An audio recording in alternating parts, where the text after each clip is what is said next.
നമ്മളെല്ലാവർക്കും നമുക്ക് ലോകത്ത് കൈയില്ലാതെ ജനിക്കാം, കാലില്ലാതെ ജനിക്കാം, കണ്ണില്ലാതെ ജനിക്കാം. പക്ഷേ മനുഷ്യന് കുടുംബമില്ലാതെ ജനിക്കാൻ പറ്റില്ല.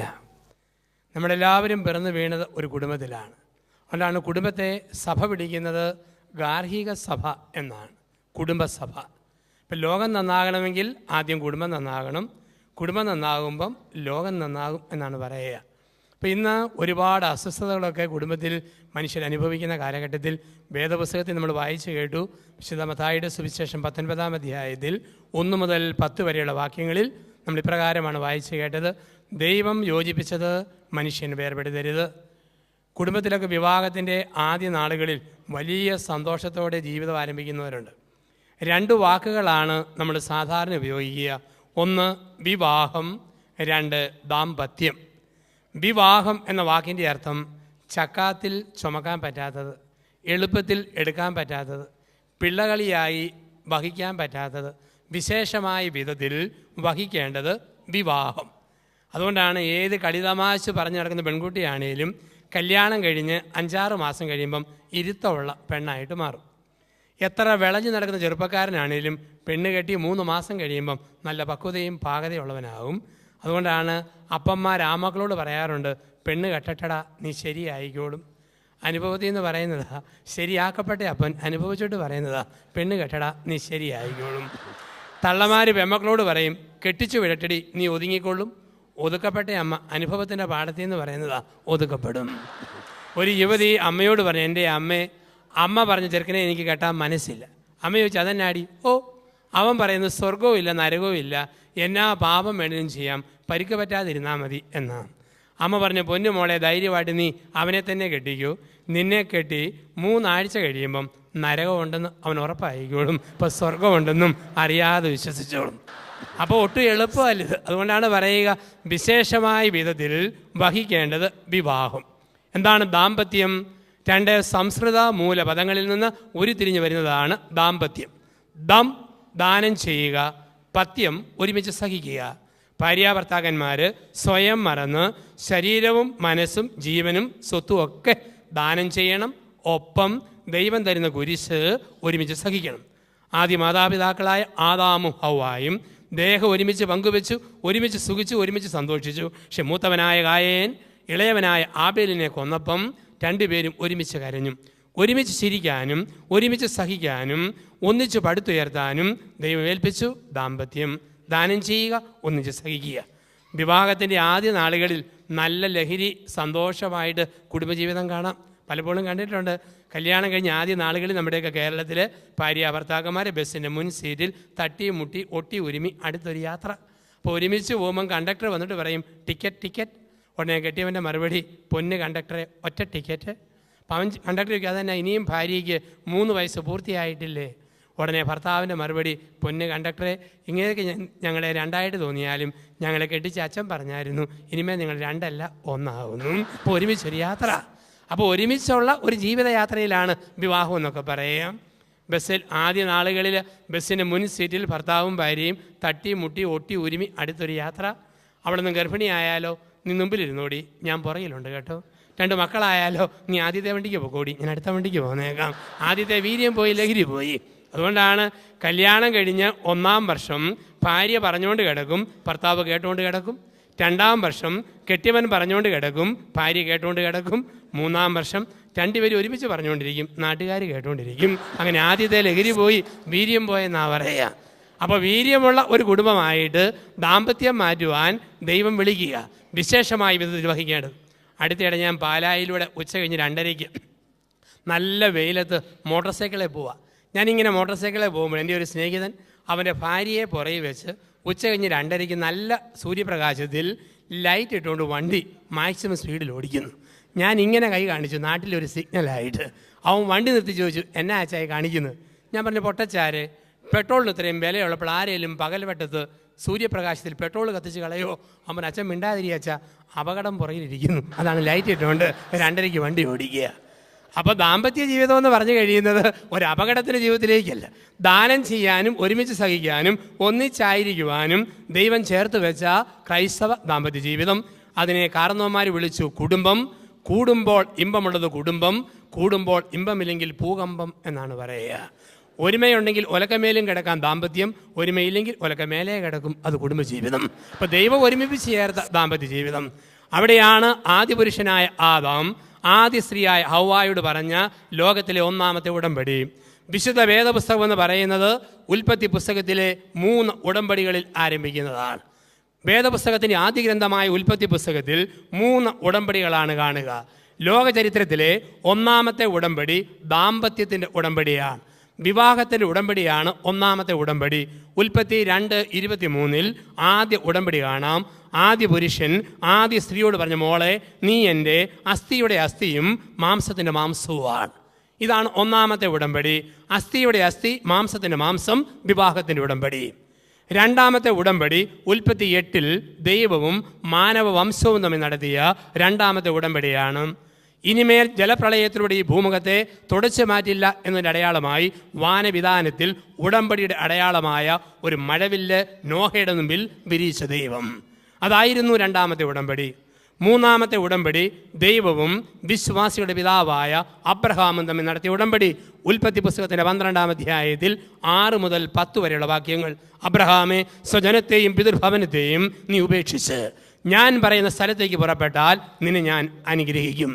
അനുസരിക്കുന്നവരെ അനുഗ്രഹിക്കുന്ന ദൈവത്തിൻ്റെ ഉടമ്പടി, ഒരു ജനതയുമായുള്ള ഉടമ്പടി, വിവാഹത്തിൻ്റെ ഉടമ്പടി. ഇപ്പോൾ ഒന്നാമത്തെ ഉടമ്പടിയാണ് ഉൽപ്പത്തി 2:23. ആദ്യ പുരുഷൻ ആദ്യ സ്ത്രീയോട് പറയാം, മോളെ നീ എൻ്റെ അസ്ഥിയുടെ അസ്ഥിയും മാംസത്തിൻ്റെ മാംസവുമാണ്. എന്താ അതിൻ്റെ അർത്ഥം? അസ്ഥി വെറുതെ തുറന്നിരുന്നാൽ പോകുന്ന വഴിക്ക് ഭിത്തിക്കിട്ട് മുട്ടും, മരത്തിനിട്ട് തട്ടും, കല്ലേ ചെന്ന് തട്ടും, അങ്ങനെ അസ്ഥി പെട്ടെന്ന് പൊട്ടിപ്പോവും. മാംസവോ അകത്ത് അസ്ഥിയില്ലെങ്കിൽ മാംസം തളതള കൊളവടാന്ന് കിടക്കും. ഇതാണ് മാംസത്തിൻ്റെ പ്രത്യേകത. കുടുംബത്തിൽ ഭർത്താവ് അസ്ഥിയാണ്. അവൻ തോന്നുന്ന പറയും, ക്ഷിപ്രകോപം, എടുത്തിയാട്ടും, തെറിക്കുത്തരം മുറിപ്പത്തിൽ, തട്ടുക, മുട്ടുക, പൊട്ടുക, ബഹളം വെച്ച് നടക്കുക. അപ്പോൾ ഭാര്യ എന്ന മാംസം ഭർത്താവിനെ പൊതിയണം. പൊതിഞ്ഞിട്ട് പറയണം, അപ്പനാകട്ടോ ഇത് കൂട്ട് വർത്താനം പറയല്ലേ, കെട്ടിയവനാകട്ടോ കുറേ കൂടെ സ്റ്റാൻഡേർഡ് വേണം. ഇങ്ങനെ കൂട്ടത്തിൽ നിന്ന് പൊതിഞ്ഞു കൊടുക്കണം. പെണ്ണ് പ്രായമായിട്ട് വരിക കേട്ടോ, വല്ലതും കരുതിയിട്ടുണ്ടോ, ഇങ്ങനെ പുറകിൽ നിന്ന് പൊതിയണം ഭാര്യ. അതാണ് അവൾ മാംസമാണ്. ഇവൾ ഒറ്റയ്ക്ക് ബലമില്ലാത്ത പാവമാണ്. അപ്പോൾ അവളെ ബലപ്പെടുത്താൻ വേണ്ടിയിട്ട് ഇവൻ അസ്ഥി പോലെ കൂടെ എന്ന് പറഞ്ഞു, എടി പൊട്ടി ധൈര്യമായിട്ടിരിക്കുക, നിനക്ക് ഞാനല്ലേ ഉള്ളത്, നിന്നെ കിട്ടിയത് വേറെ ആരുമല്ലോ, ഞാനല്ലേ. ഇങ്ങനെ കൂടെ നിന്ന് ബലം കൊടുക്കുന്ന ഭർത്താവ്, അവനെ പൊതിയുന്ന ഭാര്യ, അസ്ഥിയുടെ അസ്ഥി, മാംസത്തിൻ്റെ മാംസം. ഇതാണ് ദാമ്പത്യം. അപ്പം ഇതിന് ക്രൈസ്തവ വിവാഹ വിജ്ഞാനീയത്തിൽ 7 അർത്ഥങ്ങളാണ് പഠിപ്പിക്കുക. അസ്ഥിയുടെ അസ്ഥി, മാംസത്തിന് നമുക്കറിയാം. ഇപ്പം കുടുംബഭദ്രതാ വർഷമായിട്ട് ആഘോഷിക്കുന്ന അവസരത്തിൽ ക്രൈസ്തവ വിവാഹ വിജ്ഞാനീയത്തിൽ ഈ ഒറ്റ വാക്യത്തിന് 7 അർത്ഥങ്ങളാണ് പഠിപ്പിക്കുക. അസ്ഥിയുടെ അസ്ഥി, മാംസത്തിൻ്റെ മാംസം. 1, ദമ്പതികൾ പരസ്പരം ആപത്തിൽ ആലംബമായിരിക്കണം എന്നാണ് പറയുക. ദമ്പതികൾ പരസ്പരം ആപത്തിൽ ആലംബമായിരിക്കണം. എന്താണ് ആപത്തിൽ ആലംബം? ഭാര്യയ്ക്ക് ഛർദി, തണ്ടൽ വേദന, മനം പുരട്ടൽ, ക്ഷീണം. ഇങ്ങനെ കട്ടിലേക്ക് കിടക്കുമ്പം ഭർത്താവ് അവളുടെ അടുക്കലുള്ള കസേരയിൽ ഇരുന്നുകൊണ്ട്, മോളെ ധൈര്യമായിട്ട് പനിച്ചാട്ടെ, നിൻ്റെ ആപത്തിൽ ആലംബം ഇവിടെ തന്നെ ഇരിപ്പുണ്ട് എന്ന് പറഞ്ഞാൽ മതിയോ? അല്ലേ ഭർത്താവിന് ക്ഷീണം വരുമ്പോൾ, രോഗം വരുമ്പോൾ ഭാര്യ അടുത്തിരുന്ന്, ചേട്ടൻ ഒന്നുകൊണ്ടും പേടിക്കേണ്ട, ധൈര്യമായിട്ട് തലവേദന വന്നോട്ട്, ചേട്ടൻ്റെ ആപത്തിൽ ആലംബം ഇവിടെ തന്നെ ഇരിപ്പുണ്ട്. ഇത് വാക്കുകൊണ്ടല്ല പ്രവൃത്തി കൊണ്ട് കാണിക്കുന്നതാണ് ആപത്തിൽ ആലംബം. ഉദാഹരണത്തിന് ഭർത്താവിന് തലവേദനയും പനിയും വന്നാൽ ഭാര്യ അടുത്ത് ചെന്നിരുന്ന് മരുന്ന് എന്താണോ അത് നെറ്റിയിൽ പുരട്ടി കൊടുത്ത്, ഗുളിക വായിൽ ഇട്ട് കൊടുത്ത്, ഗുളിക തൊണ്ടയിൽ വിലങ്ങാതിരിക്കാൻ വെള്ളം വായിൽ ഒഴിച്ചു കൊടുത്ത്, അവൻ്റെ തല പൊക്കാവുന്ന കനവേ ഉള്ളെങ്കിൽ 2 കൈ കൊണ്ടും പൊക്കിയെടുത്ത് സ്വന്തം നെഞ്ചോട് ചേർത്ത് വെച്ച് മെലിഞ്ഞ വിരൽ മുടിക്കിടയിൽ കൂടെ അമത്തി തിരുമ്മി ഓടിച്ചിട്ട് ചോദിക്കണം, ഇനി വല്ലതും ചെയ്യണോ ചേട്ടാ എന്ന് ചോദിക്കുമ്പോൾ അവൾ അവന് കൊടുക്കുന്നത് ആപത്തിൽ ആലംബം. അതുപോലെ ഭാര്യയ്ക്കൊരു ക്ഷീണം വന്ന് കിടക്കുമ്പം കുടിക്കാൻ ചൂടുവെള്ളമുണ്ടോ, പതയ്ക്കാൻ സോപ്പുണ്ടോ, തുടയ്ക്കാൻ തുണിയുണ്ടോ, അങ്ങനെ അന്വേഷിക്കാതെ രോഗം മാറുന്നതുവരെ നെടല് പോലെ കൂടെ നിൽക്കുന്ന ഭർത്താവ്. അപ്പം ശാരീരിക രോഗത്തിൽ പരസ്പരം കൊടുക്കേണ്ട കരുതൽ. 2, ഭർത്താവിന് മനപ്രയാസം വരുമ്പോൾ ഭാര്യ കൂടെ നിന്ന് ഭർത്താവിനെ ധൈര്യപ്പെടുത്തണം.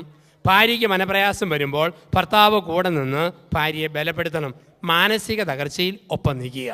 3, ഭർത്താവിൻ്റെ ഞായറാഴ്ച കുർബാന, വേദപുസ്തക വായന, സന്ധ്യാപ്രാർത്ഥന, ഇടയ്ക്കുള്ള കുമ്പസാരം, ഈ കാര്യങ്ങളിൽ ഭാര്യ ശ്രദ്ധയോടെ ഭർത്താവിനെ പറഞ്ഞു തിരുത്തി കൊടുക്കുമ്പോൾ, അതുപോലെ ഭാര്യയുടെ ആധ്യാത്മിക ജീവിതത്തിൽ ഭർത്താവ് കരുതൽ കൊടുക്കുമ്പോൾ, ശാരീരിക, മാനസിക, ആത്മീയ തലങ്ങളിൽ ഈ കരുതൽ കൊടുക്കുമ്പോൾ അതിനെ വിളിക്കുന്ന വാക്ക് ആപത്തിൽ ആലംബം. അങ്ങനെ കുറേ നാൾ ജീവിക്കുമ്പം ദമ്പതിമാരുടെ ദേഹത്തു നിന്നും ഒരു തരംഗം പുറപ്പെടുമെന്ന ഇന്ന് മനഃശാസ്ത്രം പഠിപ്പിക്കുക. റഷ്യയിൽ ഒരു ക്യാമറ ഡെവലപ്പ് ചെയ്തിട്ടുണ്ട്. അടുത്തിടെ സയൻസ് മാസികയിൽ അതിനെക്കുറിച്ചുള്ള ലേഖനങ്ങൾ വരുന്നുണ്ട്. ആ ക്യാമറ സിസ്റ്റത്തിൻ്റെ പേര് കിർലിയൻ ഫോട്ടോഗ്രഫി എന്നാണ്. കിർലിയൻ എന്ന സയൻറ്റിസ്റ്റ് കണ്ടുപിടിച്ച ക്യാമറ കിർലിയൻ ഫോട്ടോഗ്രഫി. അതിൽ പറയുക, മനപ്രയാസമുള്ള സമയത്ത് ഒരു ഫോട്ടോ എടുത്താൽ അതിൻ്റെ രശ്മികൾ വളരെ ഡിമ്മായിട്ടിരിക്കും. മനസ്സിൽ സന്തോഷമുള്ളപ്പം ഫോട്ടോ എടുത്താൽ അത് വളരെ ബ്രൈറ്റായിട്ടിരിക്കുമെന്നാണ്. അതിന് പ്രകാരം പറഞ്ഞു വെക്കുന്നത് ശരിക്കും തരംഗം പുറപ്പെടുമെന്നാണ്. ഭാര്യ ഭർത്താവിനെ സ്നേഹിച്ചാൽ, ഭർത്താവ് ഭാര്യയെ സ്നേഹിച്ചാൽ ഒരു തരംഗം ദേഹത്തുനിന്ന് പുറപ്പെടും. ഞാൻ സെമിനാരി പഠിച്ചിരുന്ന കാലത്ത് എനിക്കൊരു തലവേദനയോ പനിയോ വന്നാൽ 10 ദിവസം കഴിയുമ്പം എൻ്റെ അമ്മയുടെ കത്ത് എനിക്ക് വരുമായിരുന്നു. മോനെ, നിനക്ക് വല്ല ക്ഷീണമായിരുന്നോ? അമ്മയ്ക്കൊരു തലവേദനയും പനിയും. 100 മൈൽ ദൂരെ ഇരിക്കുന്ന എൻ്റെ തലവേദനയും പനിയും അങ്ങ് അകലെയുള്ള അമ്മയ്ക്ക് അനുഭവിക്കാൻ പറ്റുമായിരുന്നു. അതിന് നമ്മൾ വിളിക്കുന്ന വാക്ക് ടെലപ്പതി എന്നാണ്. പേരറിയത്തില്ലാത്ത വികാരത്തിന് പേരിടാൻ നമ്മൾ മിടുക്കരാ. എന്താണ് ഈ ടെലപ്പതി? സ്നേഹത്തിൻ്റെ തരംഗം. അതല്ലേ കോട്ടയത്തുള്ള ഭാര്യയ്ക്ക് ഒരു തലവേദന വന്നാൽ കുവൈറ്റിലുള്ള ഭർത്താവിന് ആ സമയത്ത് ഒരു തലവെട്ടൽ. ഇവിടെയുള്ള ഭാര്യയ്ക്ക് ഒരു നെഞ്ചുവേദന വന്നാൽ കേരളത്തിലുള്ള ഭർത്താവിന് ആ സമയത്തൊരു നെഞ്ചുവേദന. ഭർത്താവിൻ്റെ മരണവാർത്ത കേട്ട ഭാര്യ അതേസമയം മരിച്ചു വീഴുന്നു. ഭാര്യയുടെ മരണവാർത്ത കേട്ട ഭർത്താവ് ബോധമറ്റ് താഴെ വീഴുന്നു. സ്നേഹത്തിൻ്റെ തരംഗം. ഞാൻ വഴിയെ ഇങ്ങനെ നടന്നു പോകുമ്പോൾ എൻ്റെ കാലിൽ ഒരു മുള്ളു കൊണ്ടു. കാലിൽ മുള്ളു കൊള്ളുമ്പം കൈ കെട്ടി നിന്നുകൊണ്ട് പറയുമോ, ഒരുപാടടുത്ത് പോകുന്ന കാലല്ലേ, കൊള്ളട്ടെ, അങ്ങനെ കൊള്ളട്ടെ, മുള്ളു മാത്രമല്ല മുള്ളാണിയും കുത്തി കയറട്ടെ. പറയാൻ പറ്റിയല്ല. കാലിൽ മുള്ളുകൊണ്ടോ കൈ ഓടിച്ചെല്ലും, മുള്ളു വലിച്ചു വരും, മരുന്ന് വെച്ച് കിട്ടും. ഇതാണ് കൈയും കാലും തമ്മിലുള്ള ബന്ധം. ഭാര്യയ്ക്കൊരു മനപ്രയാസം വരുമ്പം ഭർത്താവ് പറഞ്ഞേക്കരുത്, നീറട്ടെ, അങ്ങനെ നീറട്ടെ, നീറ്റിക്കാ പോലെ നീറട്ടെ, എന്നെ നാറ്റിയ തന്നെ നീറ്റാനുള്ള സമയം ഇതാ വന്നിരിക്കുന്നു. അങ്ങനെ ഭർത്താവിന് പറയാൻ പറ്റിയല്ല, ഭാര്യയ്ക്ക് പറയാൻ പറ്റിയല്ല. ഭാര്യയുടെ മനസ്സ് നുറുങ്ങിയോ ഭർത്താവിൻ്റെ മനസ്സ് നുറുങ്ങും, ഭർത്താവിൻ്റെ മനസ്സ് നുറുങ്ങിയോ ഭാര്യയുടെ മനസ്സ് നുറുങ്ങും. ഇതാണ് ആപത്തിൽ ആലംബം. അതിന് ഏറ്റവും വലിയ തെളിവാണ് സോണിയാഗാന്ധി. രാജീവ് ഗാന്ധി ശ്രീ പെരുമ്പത്തൂരിൽ മനുഷ്യ ബോംബ് സ്ഫോടനത്തിൽ കൊല്ലപ്പെട്ട അതേ സെക്കൻഡിൽ ഡൽഹിയിൽ ജൻപത് റോഡിൽ നിന്ന് സോണിയാഗാന്ധി അന്നത്തെ രാജീവിൻ്റെ സെക്രട്ടറി ജോർജിനോട് ഒരു ചോദ്യം ചോദിച്ചു. ചരിത്രത്തിൽ കോറിയിട്ടിരിക്കുന്ന ചോദ്യം, എൻ്റെ രാജീവിന് എന്തു പറ്റി? അരമണിക്കൂർ കഴിഞ്ഞാണ് ലോക വാർത്താ മാധ്യമങ്ങൾ രാജീവിൻ്റെ വധവാർത്ത ടെലികാസ്റ്റ് ചെയ്തത്. പക്ഷേ സോണിയയ്ക്ക് മനസ്സിലായി രാജീവിനെന്തോ സംഭവിച്ചതുപോലെ. ഇതാണ് സ്നേഹത്തിൻ്റെ തരംഗമെന്ന് പറയുക. ഈ തരംഗത്തിന് വിളിക്കുന്ന വാക്കാണ് ആപത്തിൽ ആലംബമായിരിക്കണം. കുടുംബം ഒരു ദൈവിക പദ്ധതി എന്നുള്ള ധ്യാനചിന്തയിലൂടെ കടന്നു പോകുമ്പോൾ ഓർക്കുക, ദമ്പതികളായവരെ കഴിഞ്ഞകാല ജീവിതത്തിൽ ഭാര്യയ്ക്കൊരു മനപ്രയാസം വന്നപ്പം, ഭർത്താവിന് നൊമ്പരം വന്നപ്പോൾ പരസ്പരം ആപത്തിൽ ആലംബമായിരുന്നോ അതോ മറ്റൊരു വിധത്തിലായിരുന്നോ പ്രതികരണം എങ്കിൽ തിരുത്തുക. 2, ജീവിതത്തിൻ്റെ ആധാരമായിരിക്കണം. എന്താണ് ആധാരം? ഉറപ്പ്. ഈ ലോകത്തിൽ ഒരു പുരുഷൻ്റെ ഉറപ്പ് ഭാര്യയായിരിക്കണം. ഏത് ഭാര്യ? സ്വന്തം ഭാര്യ. ചില ആണുങ്ങളെ കണ്ടിട്ടുണ്ട്, പൊട്ടി ഭാര്യ, സ്വന്തം ഭാര്യ, ഉഗ്രം ഭാര്യ, അങ്ങേ വീട്ടിലെ ഭാര്യ. ആ ചിന്തയരുത്. ചില പെണ്ണുങ്ങളുണ്ട്, ഓക്കം കെട്ടിയവൻ, സ്വന്തം കെട്ടിയവൻ, ഊറ്റം കെട്ടിയവൻ, അപ്പുറത്തെ കെട്ടിയവൻ. ഈ കാഴ്ചപ്പാടരുതെന്നാണ്. ഒരു ഭർത്താവിൻ്റെ ഉറപ്പ് അവൻ്റെ ഭാര്യ, ഒരു സ്ത്രീയുടെ ഉറപ്പ് അവളുടെ ഭർത്താവ്. എന്തു കുറ്റങ്ങളും കുറവുകളും ഉണ്ടോ ദൈവം തന്നതാ. ഒരിക്കലും സംശയിക്കരുത്. സംശയത്തിന് വിത്ത് വീടരുത്. സംശയം പണ്ടേ തുടങ്ങിയതാ. പർദീസായിൽ ആദ്യ രാത്രി 12:30 ആദം കൂർക്കം വലിച്ച് കിടന്നുറങ്ങുമ്പം ആദത്തിൻ്റെ വയറേ കൂടെ ചൂലഴയുന്ന പോലെ എന്തോ ഒന്ന് കയറി പോന്നു. ആദം ഞെട്ടി എഴുന്നേറ്റ് നോക്കുമ്പം ഔവായുടെ മുടി ആദത്തിൻ്റെ വയറേ കൂടെ ഒലഞ്ഞ് കയറി പോണതാ. ആദം ചോദിച്ചു, എന്നതാടി രാത്രി തപ്പുന്നത്? ഉടനെ അവളൊരു മിണ്ടാതെ കിടക്കുക, മനുഷ്യ, ഞാൻ നോക്കട്ടെ, നിങ്ങളുടെ വേറെ വല്ല എല്ലും പോയിട്ടുണ്ടോ എന്ന് ഞാനൊന്ന് തപ്പി നോക്കട്ടെ. അപ്പം അന്നേ ആരംഭിച്ചെന്നാ പറയുക. അപ്പം എന്നുകൊണ്ട് ഈ സംശയത്തിൻ്റെ വിത്ത് മനുഷ്യൻ്റെ ചരിത്രത്തിൽ എന്നും നമ്മൾ കാണും. ഈ സംശയത്തിൻ്റെ വിത്ത് ഏതെല്ലാം വിധത്തിലാണ്? കേരളത്തിൽ കാണിച്ചാൽ ആണുങ്ങൾ പുറത്ത് പോയിട്ട് വരുമ്പം പെരയ്ക്കകത്ത് വട്ടം ചുറ്റി നോക്കുക, വല്ല സിഗരറ്റ് കുറ്റി നീറി കിടപ്പുണ്ടോ, വീടിക്കുറ്റി അണഞ്ഞു കിടപ്പുണ്ടോ, ബെഡ്ഷീറ്റ് മടങ്ങിയാണോ ചുരുണ്ടാണോ കിടക്കുന്നത്. ഏതെല്ലാം ടൈപ്പ് ആണുങ്ങളെ കണ്ടിട്ടുണ്ട്. പെണ്ണുങ്ങളുണ്ട് കൂടിയ വർഗം. ഭർത്താവ് വന്ന് ഷർട്ട് ഊരി ഹാങ്കറെ കൊളുത്തിയിട്ടപ്പം അവൾ പെരുവെല്ല് കുത്തി തവളയാട്ടം ചാടി ഷർട്ടെ വലിഞ്ഞു നോക്കുക, വല്ല നീണ്ട മുടിയെങ്ങാനും ഉടക്കി കിടപ്പുണ്ടോ. കറുത്തതാണെങ്കിൽ ബോംബ് സ്ഫോടനം, വെളുത്തതാണെങ്കിൽ സഹിച്ചേക്കാം. ഒരു ദിവസം നോക്കിയപ്പോഴത്തേക്ക് കറുത്ത മുടി, ആഹാ, ഏത് പെണ്ണിൻ്റെ പുറകെയാടോ താൻ പോയത്? 2-ാം ദിവസം വെളുത്ത മുടി, കൊള്ളാമല്ലോ, കിളവിമാരെയും വെറുതെ പിടിയാലല്ലേ. 3-ാം ദിവസം നോക്കിയപ്പോൾ ഒരു മുടിയില്ല, അമ്പടാ കള്ള, എന്നെ പറ്റിക്കാമെന്ന് കരുതിയല്ലേ. ഏത് കഷണ്ടിക്കാരിയുടെ കൂടെ അടുതാൻ പോയത്? ഇതാണ് ലോകമെന്ന് പറയുക. അപ്പോൾ അവിടുന്ന് ആരംഭിക്കുന്നതാണ്. അപ്പോൾ ഒരിക്കലും സംശയത്തിൻ്റെ വിത്ത് വീടരുത്. ഒരിക്കലും ഭർത്താവിനെ സംശയിക്കരുത്, ഭാര്യയെ സംശയിക്കരുത്.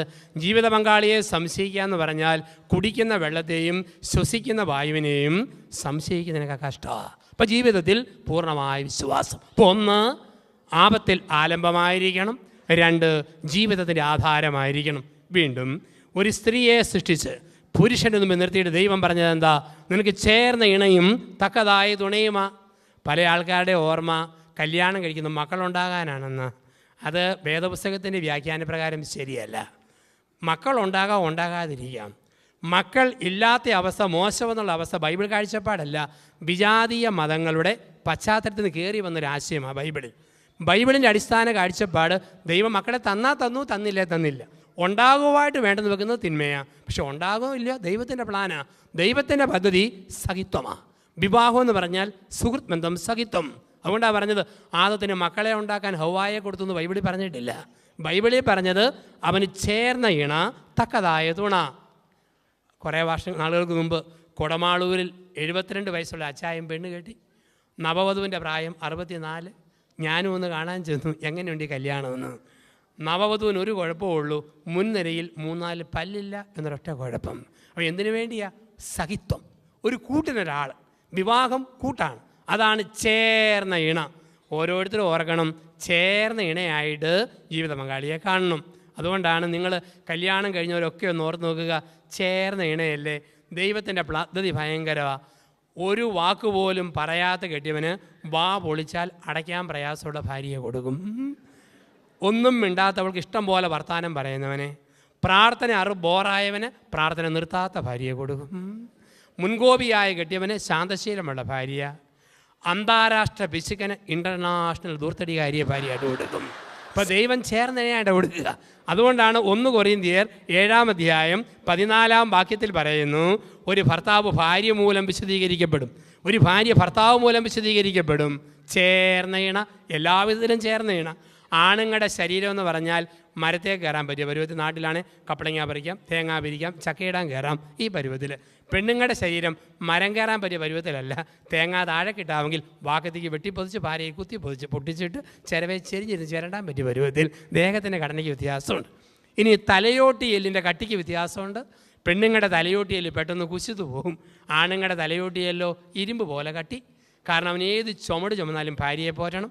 തന്നെയുമല്ല, രാവിലെ 6:30 ഭാര്യ കഷ്ടപ്പെട്ട് ചട്ടുകം കൊണ്ട് ദോശ തിരിച്ചിട്ട് മറിച്ചിട്ട് ചുടുമ്പം ചൊറിഞ്ഞ വർത്താനവും പറഞ്ഞവൻ ചെല്ലുമ്പം അരിശം വരുന്ന ഭാര്യ ചട്ടുകത്തിനെ കണ കൊണ്ടൊരു കൊട്ടു കൊടുത്താലും എല്ല് പൊട്ടരുത്, അത്രയ്ക്കും കട്ടിയുള്ള തലയോട്ടി എല്ല് കൊടുത്തിട്ടുണ്ട്. ഇനി തൊലിക്കെട്ടിക്ക് വ്യത്യാസം. പെണ്ണുങ്ങൾക്ക് ഷെയ്ക്കാനും കൊടുത്താൽ മോഡേൺ ബ്രെഡിലോ ബണ്ണയിലോ റൊട്ടിക്ക് വെച്ചിട്ട് മാവേലോ പിടിക്കുന്ന പോലെ തളതളാ കുഴവഴാന്ന് എടുക്കും. പക്ഷെ ആണുങ്ങൾക്ക് ഷെയ്ക്കാനും കൊടുത്താൽ കമ്പിപ്പാരലോ കാപ്പിക്കമ്പലോ പിടിച്ച പോലെ പാറപ്പുറം പോലെ നല്ല കട്ടി. അതുകൊണ്ടാണ് കൊച്ചുപിള്ളേർ കരയുമ്പോൾ അപ്പനെടുത്ത കൊച്ചു പൂർവാധീ ശക്തിയോടെ കയറാൻ തുടങ്ങും. ഏതോ മയിൽക്കുറ്റിയെ മുട്ടിയ പോലെ സർവേക്കല്ലെ തട്ടിയതുപോലെ വല്ലാത്ത കട്ടി. പക്ഷെ തള്ള എടുക്കുമ്പോഴേ കൊച്ചു കരച്ചിൽ നിർത്തും. ഡ്യൂറോപ്ലസ് ഡൺലപ്പ് മെട്ടയ്ക്ക് മുട്ടിയ പോലെ ഒരു നല്ല മയം. തൊലിക്കെട്ടിക്ക് വ്യത്യാസമുണ്ട്, മനക്കെട്ടി വ്യത്യാസം. പുറത്തൊരനക്കം കേട്ടാൽ ഭർത്താവ് ടോർച്ചും കൊണ്ട് പുറത്തിറങ്ങുമ്പം ഭാര്യ വട്ടം കെട്ടിപ്പിടിക്കും. പൊന്നുമനുഷ്യ പോകല്ലേ, പാമ്പാണേ ചേമ്പാണേ കുമ്പാണേ പോയേക്കരുത്. ആണുങ്ങൾക്ക് പ്രാർത്ഥന ബോർ. പുറത്ത് പോയിട്ട് വരുന്ന ഭർത്താവിൻ്റെ 1-ാമത്തെ ചോദ്യം, പ്രാർത്ഥന കഴിഞ്ഞോടി? ഇല്ലെങ്കിൽ കക്ഷി ഒന്നുകൂടെ ടൗണിൽ പോകാൻ തയ്യാറായിട്ടാണ് വന്നിരിക്കുക. അപ്പം പ്രാർത്ഥന പോർ. പെണ്ണുങ്ങൾക്ക് പ്രാർത്ഥിക്കാൻ ഒരു മടിയില്ല. ആണുങ്ങൾക്ക് സഹനശക്തി വളരെ കുറവ്, പെണ്ണുങ്ങൾക്ക് നല്ല സഹനശക്തി.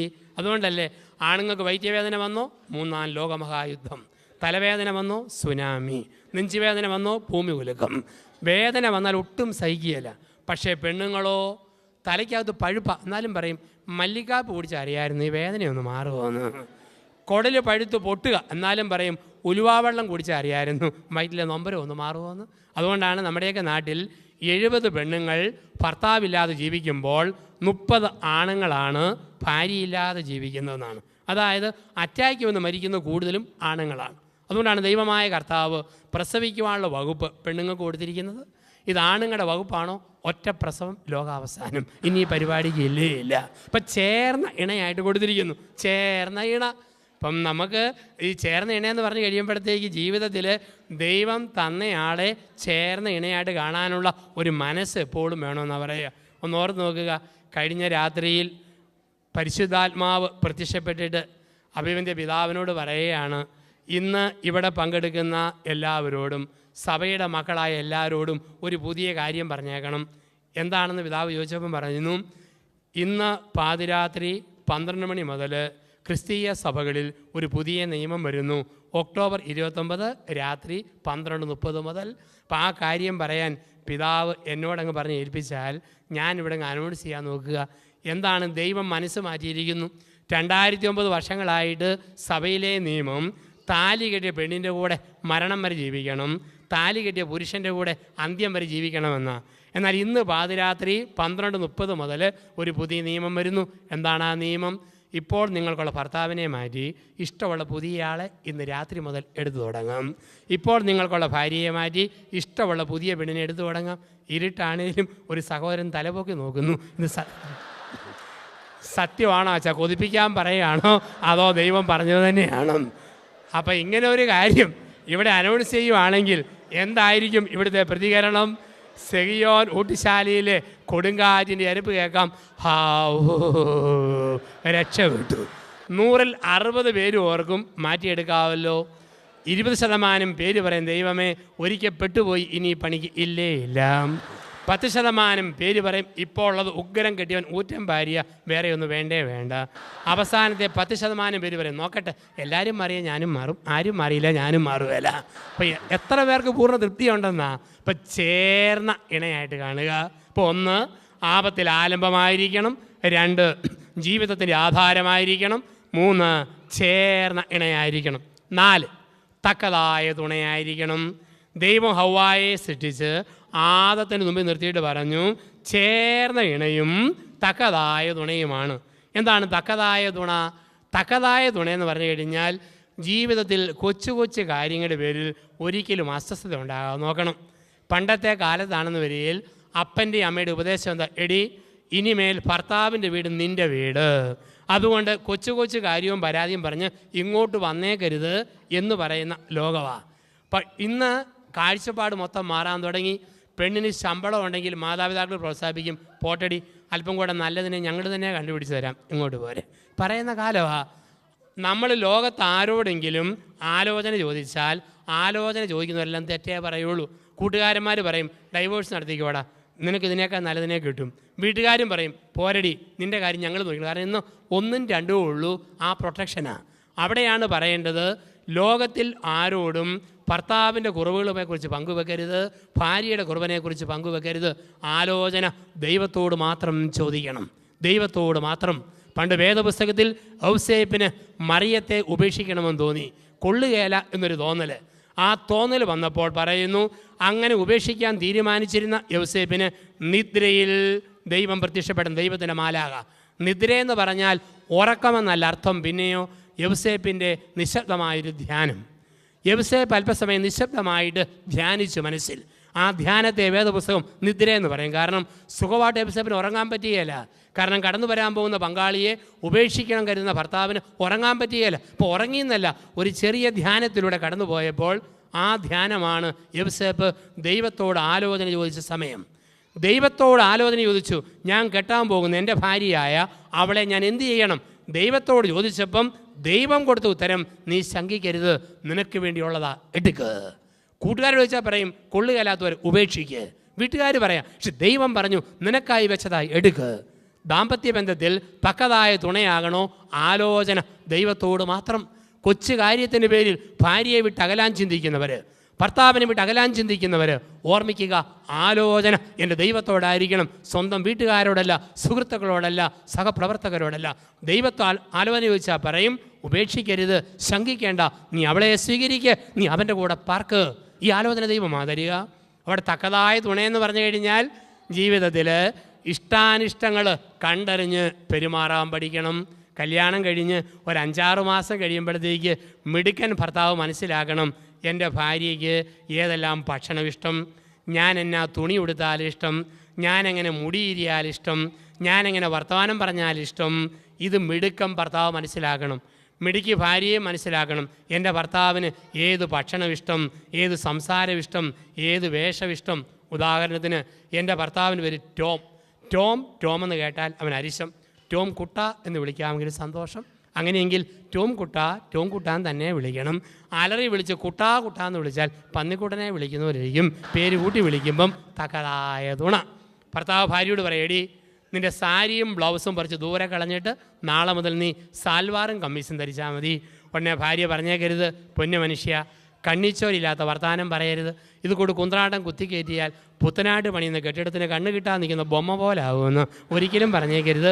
ഭർത്താവ് ആവശ്യപ്പെട്ടോ ഭാര്യ ധരിച്ച് കാണിക്കണം. അല്ലെങ്കിൽ അങ്ങനെയുള്ള വേഷം ധരിച്ച വല്ല അവളുമാരെയും നോക്കാനുള്ള പ്രവണത ഭർത്താവിനുണ്ടാകും. ഉണ്ടാകാതിരിക്കണമെങ്കിൽ ഞാനെന്ന ഭാര്യ തന്നെ ധരിച്ച് കാണിക്കണം വസ്ത്രം. അതോടൊപ്പം തന്നെ എൻ്റെ ഭർത്താവിന് ഇഷ്ടമില്ലാത്ത കാര്യങ്ങൾ ഒരിക്കലും പറയരുത്. ഭർത്താവിന് ഏറ്റവും ഇഷ്ടമാണ് കോഴിക്കറി വെക്കുമ്പം 3/4 വേവായ കോഴിക്കാല് എരിവും ചൂടുവെള്ള ചാറിയെന്നെടുത്ത് കറുമുറ കടിച്ചു തിന്നുന്നത് ഇഷ്ടമാണെന്ന് ഭാര്യയ്ക്ക് മനസ്സിലായാൽ ഇനിമേൽ കോഴിക്കറി വെക്കുമ്പം 3/4 വേവായ കോഴിക്കാല് എരിവും ചൂടുവെള്ള ചാറി വെച്ചിട്ട് ചേട്ടാ കടിക്ക് കോഴിയുടെ കാല് എന്നും പറഞ്ഞ് നീട്ടിപ്പിടിച്ചു കൊടുക്കുന്ന ഭാര്യ ഭർത്താവിൻ്റെ ജീവിതത്തിൽ തക്കതായ തുണ. ഒരിക്കലും ഭർത്താവിന് ഇഷ്ടമില്ലാത്ത വർത്തമാനം പറയരുത്. ഭർത്താവ് ഒരു ദിവസം നല്ല ഒരു നീല പാൻസിന് തുണി കെട്ടി. അവൻ നീല പാൻസും തയ്ച്ചിട്ടു. അവൻ ഇഷ്ടപ്പെട്ട ഒരു ചുമന്ന ഷർട്ടും തയ്ച്ചിട്ടു. നീല പാൻസും ചുമന്ന ഷർട്ടും ഇട്ട് കഴുത്തിൽ ഒരു മഫ്ലറും ചുറ്റി അവൻ ഭാര്യയുടെ മുമ്പിൽ വന്നു. എങ്ങനെയുണ്ട് എന്നെ കണ്ടാൽ? അവളുടെ ഒരു നല്ല വാക്ക് കേൾക്കാൻ വേണ്ടിയാണ്. അവനോർത്ത് ചേട്ടനെ കണ്ടാൽ ഷാരൂഖ് ഖാനെ പോലെ ഇരിക്കും എന്ന് പറയുന്ന. ഇത് കണ്ട പാടെ അവൾ പറയും, അയ്യടാ കേമമായിരിക്കുന്നു, റെയിൽവേയിൽ ചരക്ക് ചുമക്കുന്ന പോട്ടറെ പോലെ ഉണ്ടല്ലോ. അത് കേട്ടപാടെ അവൻ്റെ മറുപടി, അല്ലെങ്കിൽ സത്യവാടി, ഒരു മുടിഞ്ഞ ചരക്കിനെ 20 വർഷമായിട്ടും ചുമന്നുകൊണ്ടിരിക്കുകയല്ലേ, നീ ഇത് തന്നെ എന്നോട് പറയണം. അപ്പോൾ ഒരിക്കലും ഈ പൊരുത്തമില്ലാത്ത വാക്ക് പറയരുത് ജീവിതത്തിൽ നിന്നാണ്. തക്കതായ തുണ. ഭർത്താവിൻ്റെ ഒരു കണ്ണ് അല്പം അടഞ്ഞ കണ്ണ്, ആ കണ്ണിനെക്കുറിച്ച് കേൾക്കുന്നത് തന്നെ അവന് സഹിക്കാൻ പറ്റിയല്ല. പക്ഷെ ഇവിടെ അരിശം വരുമ്പം വജ്രായുധം പോലെ ഭർത്താവിനെ വിളിക്കുന്ന വാക്കെന്നാ, കോച്ചറക്കണ്ണ കോങ്കണ്ണ കോച്ചറക്കണ്ണ. തിരുത്താൻ മേലാത്ത കാര്യം പറഞ്ഞ് ഭർത്താവിനെ നൊമ്പരപ്പെടുത്തരുത്. തക്കതായ തുണ. ഇതുപോലെ ഒരു ഭാര്യയെ സംബന്ധിച്ച്, ഭർത്താവിനെ സംബന്ധിച്ച് ഓർക്കുക, ഭാര്യയ്ക്ക് ഇഷ്ടമില്ലാത്ത വാക്കുകളോ പദപ്രയോഗങ്ങളോ ഒരു ഭർത്താവിൻ്റെ വായിൽ നിന്നും ഒരിക്കലും വീഴരുത്. ഒരിക്കലും നൊമ്പരപ്പെടുന്ന വാക്കുകൾ ഒരു ഭർത്താവ് പറയരുത് ജീവിതത്തിൽ. ഉദാഹരണത്തിന്, എൻ്റെ ഭാര്യയുടെ പേര് മറിയ എന്ന് കേട്ടാൽ അവൾക്ക് ചൊറിയും. മറിയാമ്മ എന്ന് വിളിക്കാമെങ്കിൽ ഇക്കിളി എടുക്കും. അങ്ങനെയെങ്കിൽ മറിയാമ്മ എന്ന് തന്നെ വിളിക്കണം. എൻ്റെ ഭാര്യയ്ക്ക് ഏറ്റവും ഇഷ്ടപ്പെട്ട സാധനം പരിപ്പ് വട, പാളയംകോടൻ പഴം. വിവാഹ വാർഷികത്തിലും ജന്മദിനത്തിലും കുഞ്ഞുങ്ങളുടെ ജന്മദിനത്തിലും 5-6 വടയും പഴവും കൂടെ ഒരു കടലാസിൽ പൊതിഞ്ഞിട്ട് മോളെ മറിയാമ്മയെ കടിക്കടി വട പഴം പൊതി എന്നും പറഞ്ഞ് നീട്ടിപ്പിടിച്ചു കൊടുക്കുന്ന ഭർത്താവ് അവളുടെ ജീവിതത്തിൽ തക്കതായ തുണ. ഒരു കാര്യം ഓർക്കാനുള്ളത്, മിടുക്കര് ഭർത്താക്കന്മാരാണോ ഭാര്യയെ നേടാൻ ആഗ്രഹിക്കുന്നെങ്കിൽ പേരിൻ്റെ കൂട്ടത്തിൽ മോളെ എന്ന് കൂട്ടിക്കൂട്ടി വിളിച്ചാൽ ഏത് ഭർത്താവിനും ഭാര്യയെ നേടാൻ പറ്റും. ഉദാഹരണത്തിന്, ജെസ്സിയാണോ ജെസ്സി മോളെ, ടെസ്സിയാണോ ടെസ്സി മോളെ, ലൂസിയാണോ ലൂസി മോളെ, ജാസ്മിനാണോ ജാസ്മിൻ മോളെ, മോളിയാണോ മോളുടെ മോളെ. അങ്ങനെ വിളിച്ചുകൊണ്ടിരിക്കാമെങ്കിൽ അത് പെണ്ണുങ്ങൾക്ക് വലിയ സന്തോഷമാണ്. ഒരു സ്ഥലത്ത് ഞാൻ ധ്യാനത്തിൽ പറഞ്ഞു, മിടുക്കര് ഭർത്താക്കന്മാർ ഭാര്യയെ പേരിൻ്റെ കൂട്ടത്തിൽ മോളെ എന്ന് കൂട്ടിച്ചേർത്ത് വിളിക്കണം. അത് കേട്ടപാടെ ഒരു ഭാര്യ എൻ്റെ അടുക്ക വന്നു, എൻ്റെ അച്ഛ ഒരു ധ്യാനവും കൂടണ്ട, കല്യാണം കഴിഞ്ഞ് 6 മാസം കഴിഞ്ഞപ്പോൾ മുതൽ എൻ്റെ ഭർത്താവിനെ മോളെ എന്ന് നീട്ടി വിളിക്കും. പക്ഷെ എൻ്റെ പൊന്നച്ച ആദ്യം വേറെ ഏതാണ്ട് പൂരിപ്പിച്ചിട്ട് അവസാനമാണ് ഈ മോളെ എന്നുള്ള വിളി അവസാനമാണ് വരിക. ഇപ്പോൾ തക്കതായ തുണയെന്ന് പറഞ്ഞു കഴിഞ്ഞാൽ ഇഷ്ടാനിഷ്ടങ്ങൾ കണ്ടറിഞ്ഞ് പെരുമാറുന്ന ഒരു ജീവിത ശൈലി എന്നാണ് പറയുക. ഇഷ്ടാനിഷ്ടങ്ങൾ കണ്ടറിയുന്ന ഒരു ജീവിത ശൈലി. അതുപോലെ തന്നെ ഓർക്കുക, ഭാര്യ ഭക്ഷണം ഉണ്ടാക്കി വെച്ചു. ഈ ചില ആണുങ്ങളുണ്ട്, എന്തിനു വേദനും കുറ്റം പറയുന്ന ആണുങ്ങൾ. അതൊരിക്കലും ശരിയല്ല. ഭാര്യ 1-ാം തരം മുട്ട പൊരിച്ചു വെച്ചു, പിശാചെ പുഴുങ്ങാൻ മേലേടി. പിറ്റേ ദിവസം പുഴുങ്ങി വെച്ചു, ചേത്താനെ പൊരിക്കാൻ മേലേടി. 3-ാം ദിവസം പരാതി വേണ്ടല്ലോ, ഒരു മുട്ട പുഴുങ്ങിയും വെച്ചു, മറ്റേത് പൊരിച്ചും വെച്ചു. മുടിഞ്ഞ പിശാച് പൊരിക്കേണ്ട മുട്ട പുഴുങ്ങിയും വെച്ചു, പുഴുങ്ങേണ്ട മുട്ട പൊരിച്ചും വെച്ചു. ഈ ടൈപ്പ് ആണുങ്ങളുണ്ട്. ദൈവം തമ്പുരാന് പോലും രക്ഷിക്കാൻ മേലാത്ത വർഗ്ഗങ്ങളെന്നാണ് പറയുക. അപ്പോൾ ജീവിതത്തിൽ ഇഷ്ടാനിഷ്ടങ്ങൾ നോക്കി പെരുമാറുന്ന ഒരു ജീവിതത്തിൻ്റെ ശൈലി എന്നാണ് പറയുക. അതുപോലെ ഒരു ദിവസം അവൾ 1-ാം തരം കണ്ണിമാങ്ങ അച്ചാറിട്ട് ഒരു കുപ്പിക്കകത്താക്കി കൊടുത്തു. എന്നിട്ടൊരു ടീസ്പൂണും കൊടുത്തു, ചേട്ടാ കഴിച്ച് നോക്ക്, ഈ ചൊനയുടെ രുചി, അരപ്പിൻ്റെ ടേസ്റ്റ് എങ്ങനെയുണ്ടെന്നും പറഞ്ഞ്. അവൻ ഒരു കണ്ണിമാങ്ങ എടുത്ത് കടിച്ച് നോക്കി, അരപ്പൊന്ന് നക്കി. എന്നിട്ട് ചോദിക്കുക, എന്നതാ അടിയത്? കണ്ണിമാങ്ങ അച്ചാർ. ഇതാണോ കണ്ണിമാങ്ങ? എല്ലാത്തിലും എഴുതി വേടി കണ്ണിമാങ്ങ അച്ചാറെന്ന്. ഏതാണ്ട് ആട്ടിൻകാഷ്ടം അരപ്പിലിട്ടതുപോലെ ഉണ്ടല്ലോ. എടി ഇതാണോ അച്ചാർ? അച്ചാറെന്ന് പറഞ്ഞാൽ അയൽവക്കത്തെ അച്ചാമ്മയുടെ അച്ചാർ, അതല്ലേ അച്ചാർ. ഇത്രയും പറഞ്ഞോ, അവൻ്റെ കഥ കഴിഞ്ഞു. പിറ്റേ ഞായറാഴ്ച ഇവൾ പോത്തിറച്ചി വരട്ടി ഒലത്തി പാത്രത്തിൽ നികത്തി നിരത്തി വിളമ്പും. എന്നിട്ട് പറയും, ഞാൻ ഒലത്തിയതാ, അച്ചാമ്മയുടെ ഒലത്ത് പോലത്തോ നിരത്തില്ല, വേണേൽ കയറ്റി വെച്ച് പോകാൻ മനുഷ്യ എന്ന് പറയും.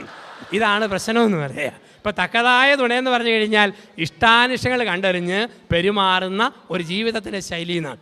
ഇഷ്ടാനിഷ്ടങ്ങൾ കണ്ടറിഞ്ഞ് പെരുമാറുന്ന ഒരു ജീവിത ശൈലി.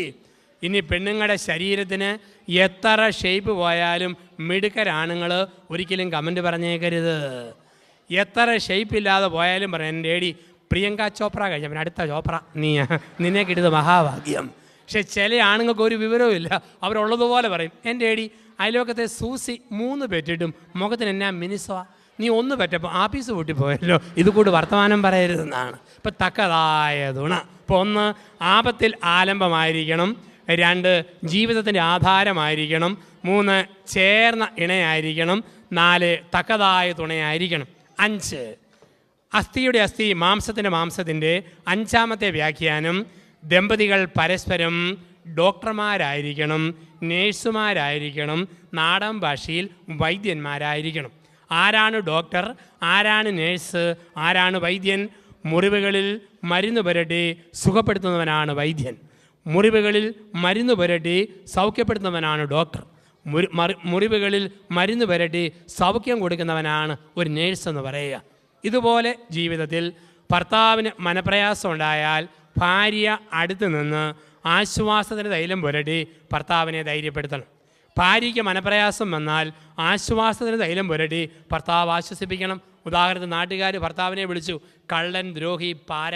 ഇത് കേട്ട ഭർത്താവ് മനസ്സ് മുറിഞ്ഞ് പെരയ്ക്കകത്തിരുന്ന് കരയുക. ഉടനെ പണ്ടേ ചൊരുക്കുള്ള ഭാര്യ അടുത്ത് വന്നിട്ട് പറയുക, എന്നാത്തിനാടോ മുതലക്കണ്ണീര് ഒഴുക്കിക്കൊണ്ടിരിക്കുന്നത്? തന്നെ നാട്ടുകാർ പാരയെന്ന് വിളിച്ചിട്ടാണോ? താൻ വെറും പാരയാണോ? പാര, എനിക്കല്ലേ തന്നെ അറിയത്തുള്ളൂ.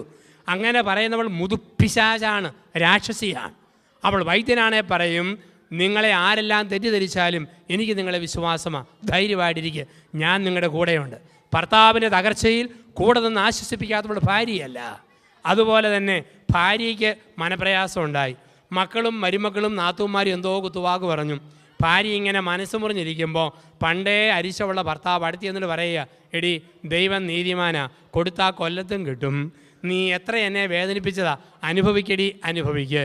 അങ്ങനെ ഇരുന്ന് പറയുന്ന ഭർത്താവ് രാക്ഷസനാണ്.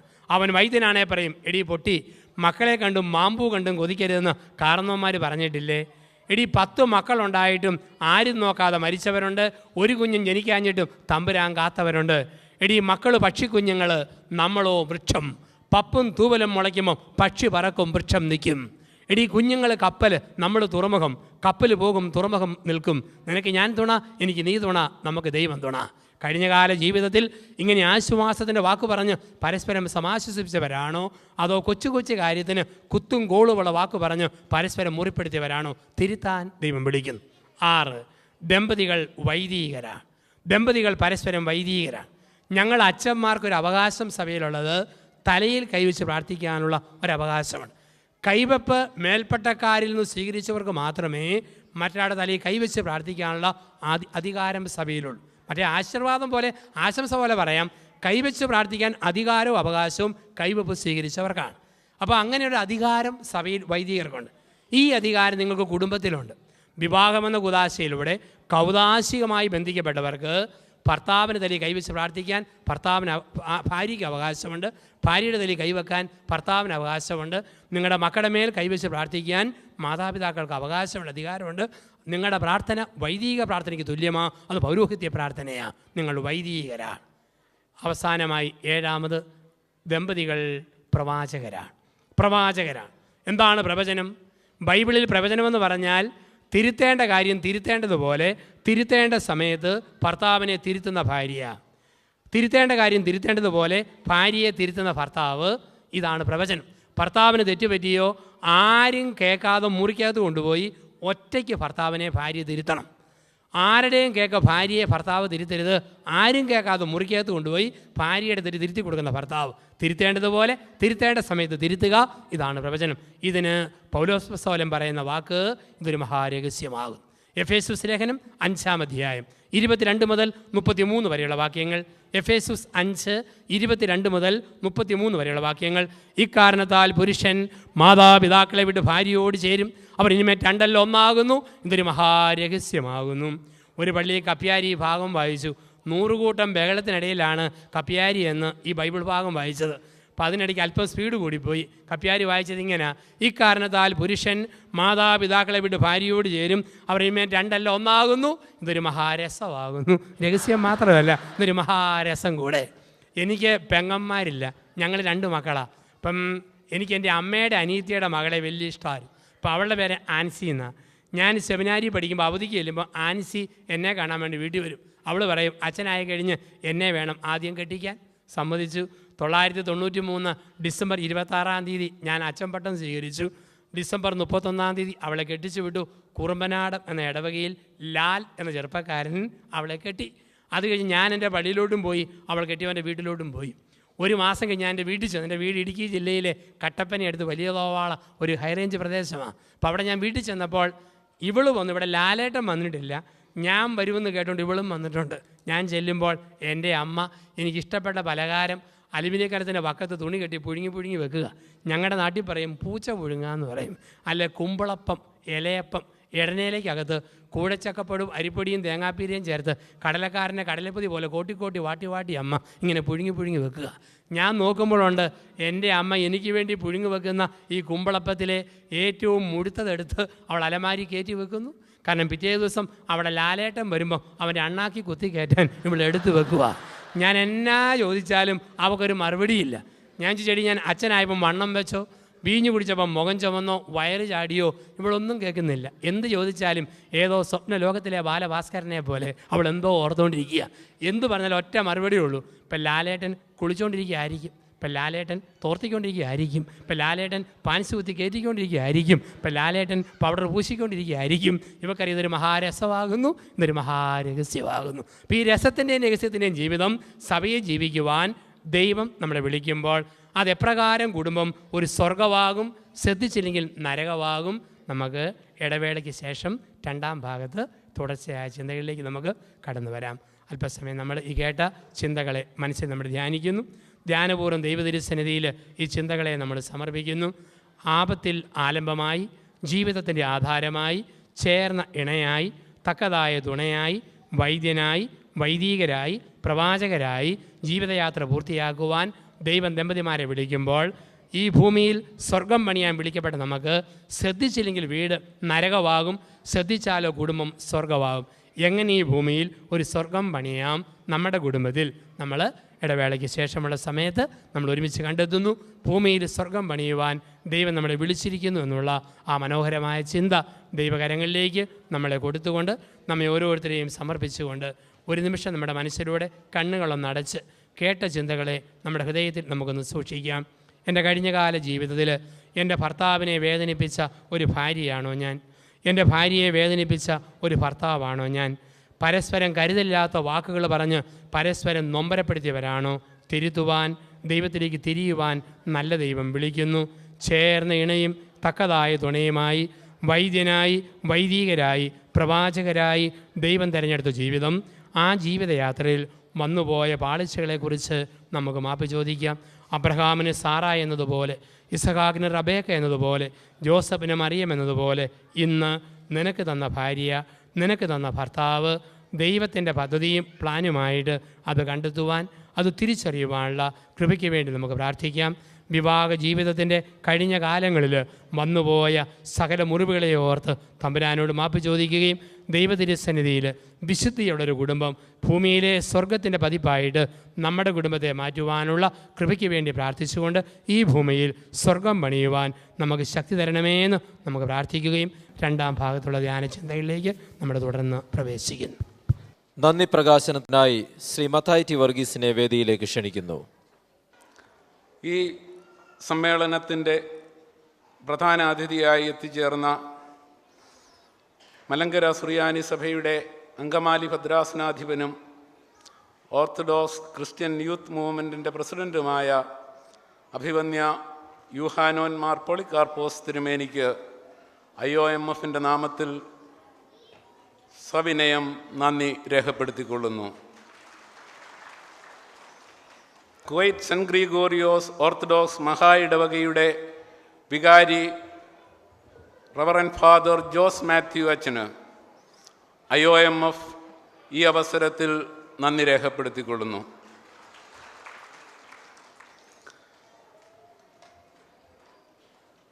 അപ്പസ്തോലിക സഭകളിലെ ഇടവക വികാരിമാരായ ബഹുമാനപ്പെട്ട വൈദിക ശ്രേഷ്ഠർക്ക്, ആ ഇടവകകളുടെ ചുമതലക്കാരായി ഇവിടെ എത്തിച്ചേർന്നിട്ടുള്ള ബഹുമാന്യ വ്യക്തികൾക്കും ഇന്ത്യൻ ഓർത്തഡോക്സ് മേഴ്സി ഫെലോഷിപ്പ് ഹൃദയത്തിൻ്റെ ഭാഷയിൽ നന്ദി രേഖപ്പെടുത്തിക്കൊള്ളുന്നു. മലങ്കര സഭയുടെ മാനേജിംഗ് കമ്മിറ്റിയെ റെപ്രസെൻ്റ് ചെയ്യുന്ന ബഹുമാനപ്പെട്ട ശ്രീ ഷാജി എബ്രഹാം, ഇടവകയുടെ ട്രസ്റ്റി മിസ്റ്റർ ഫിലിപ്പ് കുര്യൻ, ഇടവകയുടെ സെക്രട്ടറി മിസ്റ്റർ ജെറി ജോൺ കോശി എന്നിവരോടുള്ളതായ നന്ദിയും ഈ അവസരത്തിൽ രേഖപ്പെടുത്തിക്കൊള്ളുന്നു.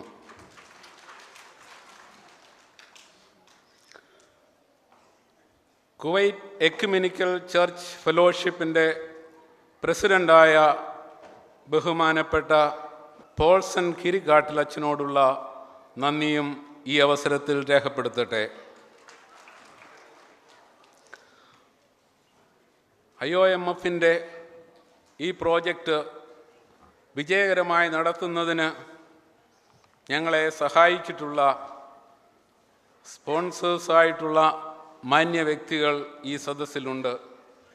ബഹുമാന്യരായ നിങ്ങളുടെ അകമഴിഞ്ഞ സഹായം ഒന്നുകൊണ്ട് മാത്രം, അതെ, വാക്കുകളാലല്ലാതെ പ്രവൃത്തിയാൽ നിങ്ങൾ ഘോഷിച്ചതായ സ്നേഹത്തിൻ്റെ ഭാഷയ്ക്ക് IOMF പൂപ്പുകൈകളോടുകൂടെ നന്ദി രേഖപ്പെടുത്തുന്നു. നന്ദി, 1000 നന്ദി.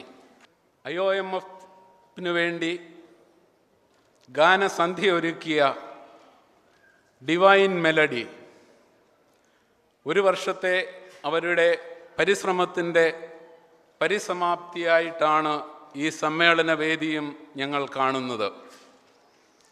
ആ ഗായക സംഘത്തെ നയിച്ച MU മാത്യു, അതോടൊപ്പം തന്നെ അതിൽ സഹകരിച്ചതായ 40ഓളം വരുന്ന സഹോദരി സഹോദരന്മാർക്കും IOMF ഈ അവസരത്തിൽ നന്ദി രേഖപ്പെടുത്തിക്കൊള്ളുന്നു.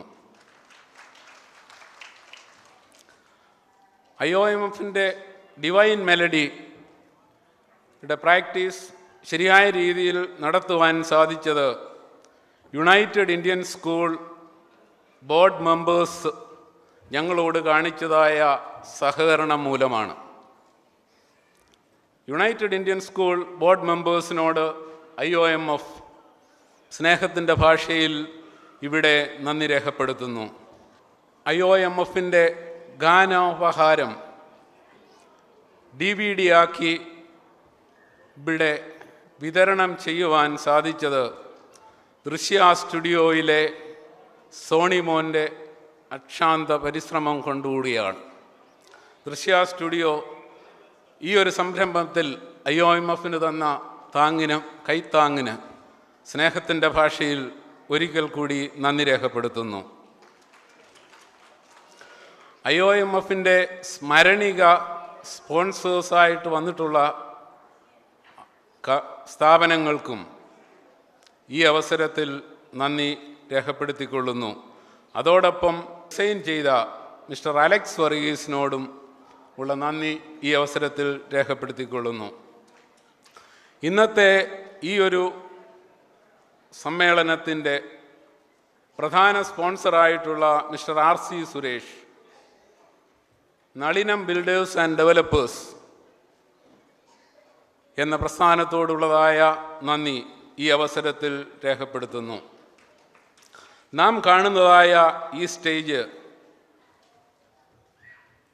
2 വ്യക്തികളുടെ കരവിരുതിൻ്റെ ദൃശ്യ ആവിഷ്കാരമാണ്. ബഹുമാനപ്പെട്ട mister Thomas Kurian, mister George MV ഇവരുടെ കരവിരുത് ഈ വേദിയെ കൊഴുപ്പുള്ളതാക്കി തീർത്തു എന്നതിന് സംശയമില്ല. ഈ അവസരത്തിൽ ബഹുമാനപ്പെട്ട തോമസ് കുര്യനെ ഒരു ചെറിയ ഉപഹാരം നൽകിക്കൊണ്ട് നന്ദി രേഖപ്പെടുത്തുവാൻ ഈ അവസരം ഞാൻ ഉപയോഗിക്കുന്നു. അതിനായി കുവൈറ്റ് സെൻറ്റ് ഗ്രിഗോറിയോസ് മഹാ ഇടവകയുടെ വികാരി ബഹുമാനപ്പെട്ട ജോസ് മാത്യൂസ് അച്ഛനെ വേദിയിലേക്ക് ക്ഷണിക്കുന്നു. ഒപ്പം ബഹുമാനപ്പെട്ട തോമസ് കുര്യൻ ഈ വേദിയിലേക്ക് കടന്നു വന്നാലും.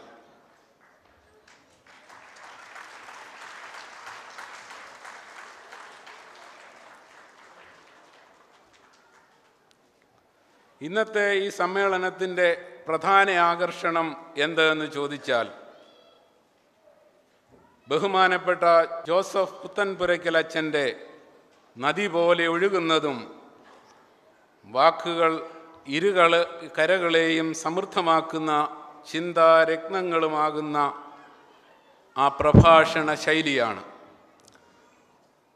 ബഹുമാനപ്പെട്ട ജോസഫ് പുത്തൻപുരയ്ക്കൽ അച്ഛനെ IOMF എല്ലാവിധമായ ആദരവോടും കൂടി ഈ അവസരത്തിൽ നന്ദി രേഖപ്പെടുത്തുന്നു. കൂടുമ്പോൾ ഇമ്പമുളവാക്കുന്ന വേദികളായി നമ്മുടെ കുടുംബങ്ങൾ മാറട്ടെ. കുടുംബം ഒരു ദൈവീക ദാനം എന്ന പ്രഭാഷണത്തിൻ്റെ 2ാം ഭാഗം ഇവിടെ ആരംഭിക്കുകയായി.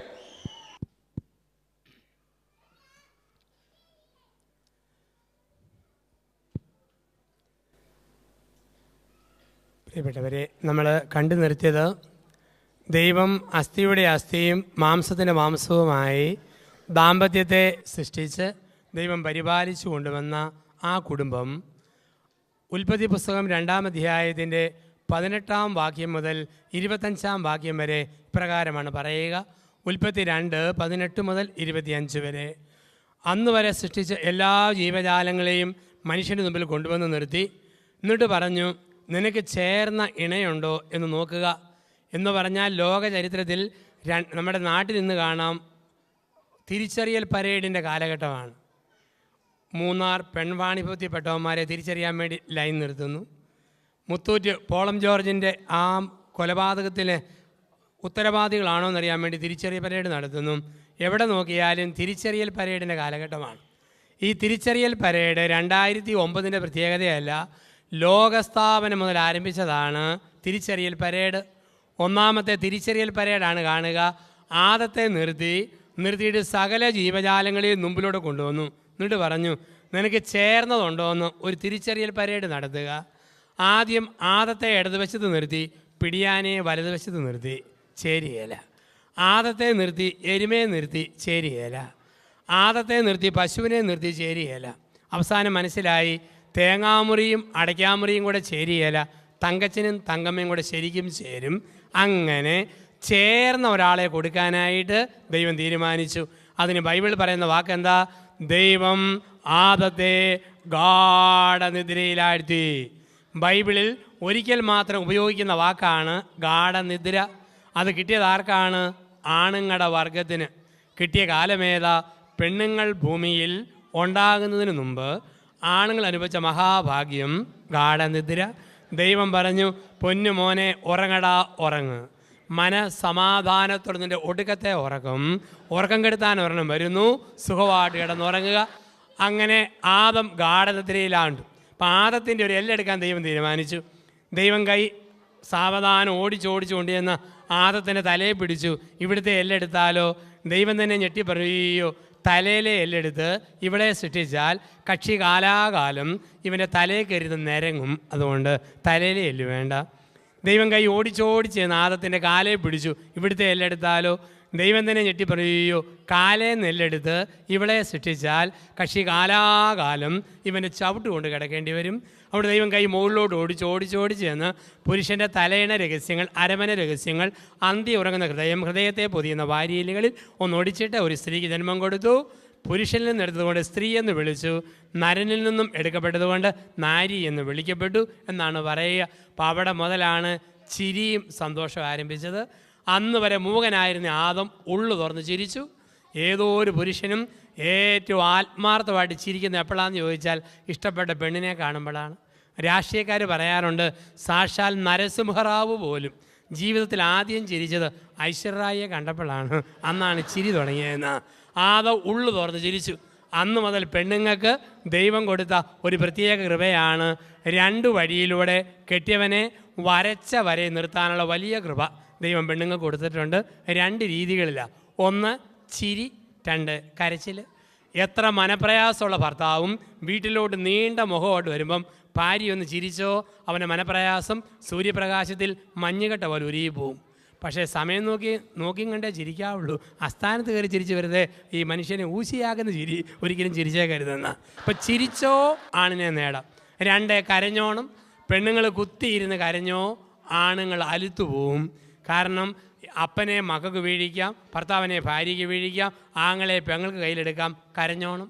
കാരണം പെണ്ണുങ്ങൾ കരഞ്ഞാൽ ആണുങ്ങൾ സഹിക്കുകയില്ല. ആദ്യം ശ്രദ്ധിക്കുകയില്ല, കുറേ കഴിഞ്ഞ് ചോദിക്കും എന്നാത്തിനടി കുത്തിയിരുന്ന് മോങ്ങുന്നത്. കാരണം ആണുങ്ങൾക്കൊരു ബലഹീനതയുണ്ട്, വെള്ളം വീണാൽ അവൻ പെട്ടെന്ന് കുഴഞ്ഞു പോകും. കാരണം മണ്ണിൽ നിന്നും ഉണ്ടായതാണ്, വെള്ളം വീഴുമ്പോഴേ കുഴയും. പക്ഷേ പെണ്ണുങ്ങളെ ആസിഡ് ഒഴിച്ചാൽ പോലും ഇളക്കാൻ പറ്റുകയില്ല, കാരണം എല്ലേന്നുണ്ടായതാണ്, നല്ല കട്ടിയാണെന്നാണ് പറയുക. അപ്പോൾ പുരുഷൻ ആദ്യ സ്ത്രീയെ കൊടുത്തു, ചിരി ആരംഭിച്ചു, സന്തോഷം ആരംഭിച്ചു. ലോകത്തിലെ അതിമനോഹരമായ ഒരു കുടുംബ സംവിധാനത്തിന് രൂപവും ഭാവവും കൊടുത്തു. അവിടെ പുരുഷൻ സ്ത്രീയോട് പറഞ്ഞു, ഇതാ തിരിച്ചറിയൽ പരേഡ് നടന്നിരിക്കുന്നു, എനിക്ക് ചേർന്ന ഇണയെ ദൈവം തന്നിരിക്കുന്നു എന്നാണ് പറയുക. ഇന്ന് നമ്മുടെ കുവൈറ്റിലുള്ള ക്രൈസ്തവ കുടുംബങ്ങൾ, നമ്മുടെ കേരളത്തിലുള്ള ക്രൈസ്തവ കുടുംബങ്ങൾ ഇന്ന് 10 കൂട്ടം കുടുംബങ്ങളാണുള്ളത്. കുടുംബ ഭദ്രത വാർഷികമൊക്കെ ആഘോഷിക്കുമ്പം അതിൻ്റെ ഓർമ്മകളൊക്കെ മനസ്സിൽ സൂക്ഷിക്കുമ്പം ഈ 10-ൽ ഏതിൽ പെടും നിങ്ങളുടെ വീട് എന്ന് ഒന്ന് പരിശോധിക്കുകയാണ് 2-ാം ഭാഗത്ത്. 10 കൂട്ടം കുടുംബങ്ങളുണ്ട് നമുക്കിടയിൽ. ഇതിലേതിൽ പെടും നമ്മുടെ വീട്? 1, കുടുംബം ഒരു മദ്യഷാപ്പ്, കുടുംബം ഒരു ബാർ ഹോട്ടൽ. ചില കുടുംബങ്ങൾ മദ്യഷാപ്പുകളാണ്, ബാർ ഹോട്ടലുകളാണ്. എങ്ങനെയുള്ള കുടുംബം? ജ്ഞാനസ്നാനം മാമോദിസ കൊടുക്കുമ്പം അവിടെ അല്പം ലഹരി. ക്രിസ്മസിന്, ഈസ്റ്ററിന്, ഏത് ദിവസവും, തിരുനാളിന്, ഒരു വിശേഷ വിവാഹ വാർഷികത്തിൽ എന്തിനു വേദനയും ലഹരി വിളമ്പുന്ന ഒരു വീടാണോ നമ്മുടെ വീട്? ആൾക്കാരെ ആകർഷിക്കാൻ ചിലർ പറയും, എൻ്റെ അച്ഛാ കുടിച്ചില്ലെങ്കിൽ ഒരു ഇതുമില്ല, കുടിച്ചില്ലെങ്കിൽ ഏതാണ്ട് പോലെ. 2 വാക്കാണ് കൂടപ്പിറപ്പ്. 1 ഇത്, 2 ഏതാണ്ട്. ഏത് വിധത്തിൽ വെള്ളം ചെയ്യാം. നമുക്കറിയാം ഏത് വിധത്തിലും നമുക്ക് മദ്യം വരുത്താനുള്ള വഴി. ചില ബാത്റൂം കഴുകുന്ന ലോഷൻ വരെ നാരങ്ങായും പിടിഞ്ഞ് കുടിക്കുന്നവരുണ്ട്. ഇതല്ലേ നമ്മുടെ നാടെന്നൊക്കെ പറയാം. അപ്പോൾ ഇങ്ങനെയുള്ളിടത്ത് ഈ ലഹരി ഒരു ബന്ധനമാണ്. കുടിയെന്ന് വെച്ച് കഴിഞ്ഞാൽ അത് മനുഷ്യനൊരു ബന്ധനമാണ്. അതിനെന്തിനും അതിന് ന്യായീകരണമുണ്ട്. ക്രിസ്മസിന് കുടിക്കും. എന്താ കാരണം? ദൈവം മനുഷ്യനായി ജനിച്ചതിൻ്റെ സന്തോഷം. ദുഃഖവെള്ളിയാഴ്ച ദൈവം മരിച്ചതിൻ്റെ മനപ്രയാസം. ഉയർപ്പ് ഞായറാഴ്ച ഒന്നുകൂടെ പൊങ്ങി വന്നതിൻ്റെ പരമസന്തോഷം. തിരുനാളിന് നാടിൻ്റെ ഉത്സവം. ഇതൊന്നും അല്ലാത്തൊരു ദിവസം ഒരു ചേട്ടൻ കുടിച്ചേച്ച് പോന്നു. എൻ്റെ പൊന്നു ചേട്ടാ എന്നാത്തിനാ ഇന്ന് കുടിച്ചത്? അയാളുടെ മറുപടി, എൻ്റെ കൊച്ചു മുലകുടി നിർത്തി എൻ്റെ ഓർമ്മയ്ക്ക് ഞാൻ കുപ്പികുടി ആരംഭിച്ചിരിക്കുന്നു. അപ്പോൾ കുടിക്കുന്നവർക്ക് എന്തിനും ഇതിന് ന്യായീകരണമുണ്ട്, ലഹരിയുടെ ന്യായീകരണമുണ്ട്, എന്തിനു വേദനയുണ്ട്. കഴിഞ്ഞ ഓണത്തിന് ഞാൻ കോട്ടയം, പത്തനംതിട്ട, ഇടുക്കി ജില്ലകളുടെ പല ഭാഗങ്ങളിൽ ഇങ്ങനെ ധ്യാനങ്ങൾക്ക് പോകുമായിരുന്നു. അപ്പം അങ്ങനെ പോയപ്പം പല കൂട്ടം കള്ളച്ചാരായം ഞാൻ കണ്ടു. പ്ലാസ്റ്റിക് കൂട്ടി വയ്ക്കുന്നു. 5-6 എണ്ണത്തിൻ്റെ പേരെൻ്റെ ഓർമ്മയിലുണ്ട്. ഒരെണ്ണത്തിൻ്റെ പേര് ഓടയം മറിയം, 2 മണവാട്ടി, 3 പുല്ല് പെറുക്കി, 4 പോസ്റ്റ്മാൻ, 5 പോസ്റ്റേ കയറി, 6 മിശിഹ. 6 എണ്ണം വരെ എൻ്റെ ഓർമ്മയിലുണ്ട്. ഓടയം മറിയം എന്ന കള്ളച്ചാരായത്തിൻ്റെ പ്രത്യേകത, അതിന് 2 കവിള് കുടിച്ചാൽ മതി, കുടിച്ചയാൾ അടുത്തുള്ള ഓടയിലോട്ട് മറിഞ്ഞു വീഴും, എഴുന്നേറ്റ് പോകാൻ പാട്. മണവാട്ടി അല്പം കുടിച്ചാൽ പിന്നെ ഭയങ്കര നാണമാണ്, ഇങ്ങനെ വിരൽ കൂട്ടി തിരുമ്മിക്കൊണ്ടിരിക്കും. പുല്ല് പെറുക്കി അല്പം കുടിച്ചാൽ മതി, കുടിക്കുന്നയാൾ മുറ്റത്ത് കുത്തിയിരുന്ന് സകലമാന പുല്ലും പറിക്കാൻ തുടങ്ങും, വെട്ടം വീണാൽ എഴുന്നേറ്റ് പോവുകയല്ല. പോസ്റ്റേ കയറി എന്ന സാധനം 2 പേർക്ക് അകത്ത് ചെന്നാൽ മതി. ടെലിഫോൺ പോസ്റ്റ്, ഇലക്ട്രിക് പോസ്റ്റ്, കപ്പളം, തെങ്ങ്, പേര, അണ്ണാനെ പോലെ കയറുക ഇറങ്ങുക ഇറങ്ങുക കയറുക. പോസ്റ്റ്മാൻ്റെ അല്പം അകത്ത് ചെന്നാൽ മതി, കുടിച്ചയാൾ ഭൂമിയിലുള്ള എല്ലാ വീട്ടിൽ കൂടെയും കറങ്ങിക്കൊണ്ടിരിക്കും, സ്വന്തം വീട് മാത്രം എവിടെയാണെന്നൊരു പിടിയുമില്ല. മിശിഹ 2 പേർക്ക് അകത്ത് ചെന്നാൽ മതി, ചെല്ലുമ്പം കണ്ണടച്ചോ പിന്നെ 3-ാം പൊക്കെ കണ്ണ് തുറക്കാൻ പറ്റത്തുള്ളൂ. ഇതാണ് മിശിഹ. അപ്പം ഇതിൻ്റെ പല രൂപമുണ്ട്. ഇതാണ് പറയുക, കുടുംബം ഒരു ബാർ ഹോട്ടൽ, ഒരു മദ്യഷാപ്പ്. ചിലപ്പോൾ നമുക്കറിയാം കുടിച്ച് അങ്ങേയറ്റം ആവുന്നവരെയും കണ്ടിട്ടുണ്ട്. ചാണ്ടിച്ചേട്ടൻ എന്ന് പറയുന്ന ആൾ ഷാപ്പിൽ ചെന്ന് കുടിച്ചു കഴിഞ്ഞപ്പം ചാണ്ടിച്ചേട്ടൻ്റെ ഭൂമിയിലെല്ലാം വെള്ളപ്പൊക്കം പോലെ തോന്നാൻ തുടങ്ങി. അപ്പോൾ 8-9 സഹകുടിയന്മാർ ചാണ്ടിച്ചേട്ടൻ്റെ കയ്യെ പിടിച്ച് സാവധാനം വീട്ടിൽ കൊണ്ടുവന്നു. 1/2 മണിക്കൂർ നടന്ന് ആടി വീടിൻ്റെ മുറ്റത്ത് ചെന്നപ്പോൾ ഒരുത്തൻ ചെന്ന് കോളിംഗ് ബെൽ അടിച്ചു. ഭാര്യ ചോദിച്ചു, ആരാ? ഞങ്ങൾ ചാണ്ടിയം കൊണ്ട് വന്നതാ, അവിടെ എങ്ങാനും ചാണ്ടിയേച്ച് പൊക്കോളാൻ പറഞ്ഞു. കാരണം കുടിക്കുന്ന കെട്ടിയവനെ കൊണ്ടുവരുന്ന കൂട്ടുകാരോടും ഭാര്യയ്ക്ക് അറപ്പാണ്, വെറുപ്പാണ്. അവരവിടെ നിന്നു. 15 മിനിറ്റ് ആയിട്ടും ഭാര്യ വാതിൽ തുറക്കുന്നില്ല. ഇവർ മൊത്തം നിന്ന് ആടുക. ഒരു മനുഷ്യൻ ഒന്നുകൂടെ കോളിംഗ് ബെൽ അടിച്ചു. ഭാര്യ ചോദിച്ചു, ആരാന്നല്ലേ ചോദിച്ചത്? ഞങ്ങൾ ചാണ്ടിയം കൊണ്ട് വന്നാന്ന് പറഞ്ഞില്ലേ, നിർത്തിയിട്ട് പോകാനല്ലേ പറഞ്ഞത്? പോരുത്തന്നെ മറുപടി, പൊന്നു പെങ്ങളെ ഇങ്ങോട്ടൊന്ന് ഇറങ്ങി വന്ന് ഞങ്ങളിൽ ആരാ ചാണ്ടിയെന്നൊന്ന് കാണിച്ചു തരാമോ? ഇതാണ് അവസ്ഥ. ഇപ്പോൾ കുടുംബം ഒരു ബാർ ഹോട്ടൽ, കുടുംബം ഒരു മദ്യഷാപ്പ്, ചില കുടുംബങ്ങൾ ലഹരി വിളമ്പുന്ന കുടുംബമാണ്. അപ്പോൾ അങ്ങനെയുള്ള കുടുംബത്തിൽ എന്ത് സംഭവിക്കും? യേശയ്യാ പ്രവാചകൻ്റെ പുസ്തകം 5-ാം അധ്യായം 11 മുതൽ 22 വരെയുള്ള വാക്യങ്ങൾ. യേശയ്യാവിൻ്റെ പ്രവചനം 5-ാം അധ്യായം 11 മുതൽ 22 വരെയുള്ള വാക്യങ്ങൾ. നിൻ്റെ വീടിൻ്റെ വിരുന്നുമേശയിൽ നീ ലഹരി വിളമ്പുമ്പോൾ വിരുന്നിൻ്റെ കർത്താവ് നിൻ്റെ വീടിൻ്റെ പടിവാതിലുകൾ ഇറങ്ങിപ്പോയിരിക്കും. അങ്ങനെയുള്ള കുടുംബത്തിൽ മക്കൾക്ക് അനുഗ്രഹക്കുറവുണ്ടാകും, കുടുംബത്തിൽ കൃപയുടെ ചോർച്ചയുണ്ടാകും. ഇപ്പോൾ കുടുംബം ഒരു ബാർ ഹോട്ടൽ, 2 കുടുംബം ഒരു കശാപ്പ് കട. കുടുംബം ഒരു കശാപ്പ് കട. എങ്ങനെയുള്ള കുടുംബമാണ് കശാപ്പ് കട? അമ്മയുടെ ഗർഭപാത്രത്തിൽ കുഞ്ഞിനെ കൊത്തി നുറുക്കുന്ന ഗർഭഛിദ്രം നടത്തുന്ന കുടുംബമാണോ, ആ കുടുംബം ഒരു കശാപ്പ് കടയാണ്. അതുകൊണ്ടാണ് പറയുക, ഗർഭഛിദ്രത്തിന് പ്രേരിപ്പിക്കുന്ന ഭർത്താവും വഴങ്ങുന്ന ഭാര്യയും നടത്തുന്ന ഡോക്ടറും സഹായിക്കുന്ന നേഴ്സും ദൈവത്തിൻ്റെ കോടതിയിൽ കൊലപാതകത്തിന് ചോദ്യം ചെയ്യപ്പെടും.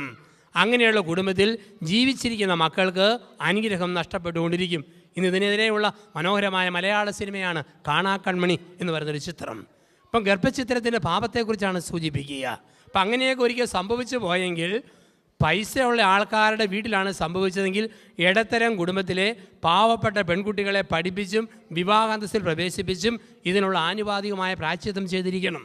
പാവപ്പെട്ടവർക്ക് സംഭവിച്ചെങ്കിൽ തമ്പുരാനോട് മാപ്പ് ചോദിക്കുക ദൈവത്തിൻ്റെ കരുണയ്ക്കായിട്ട്.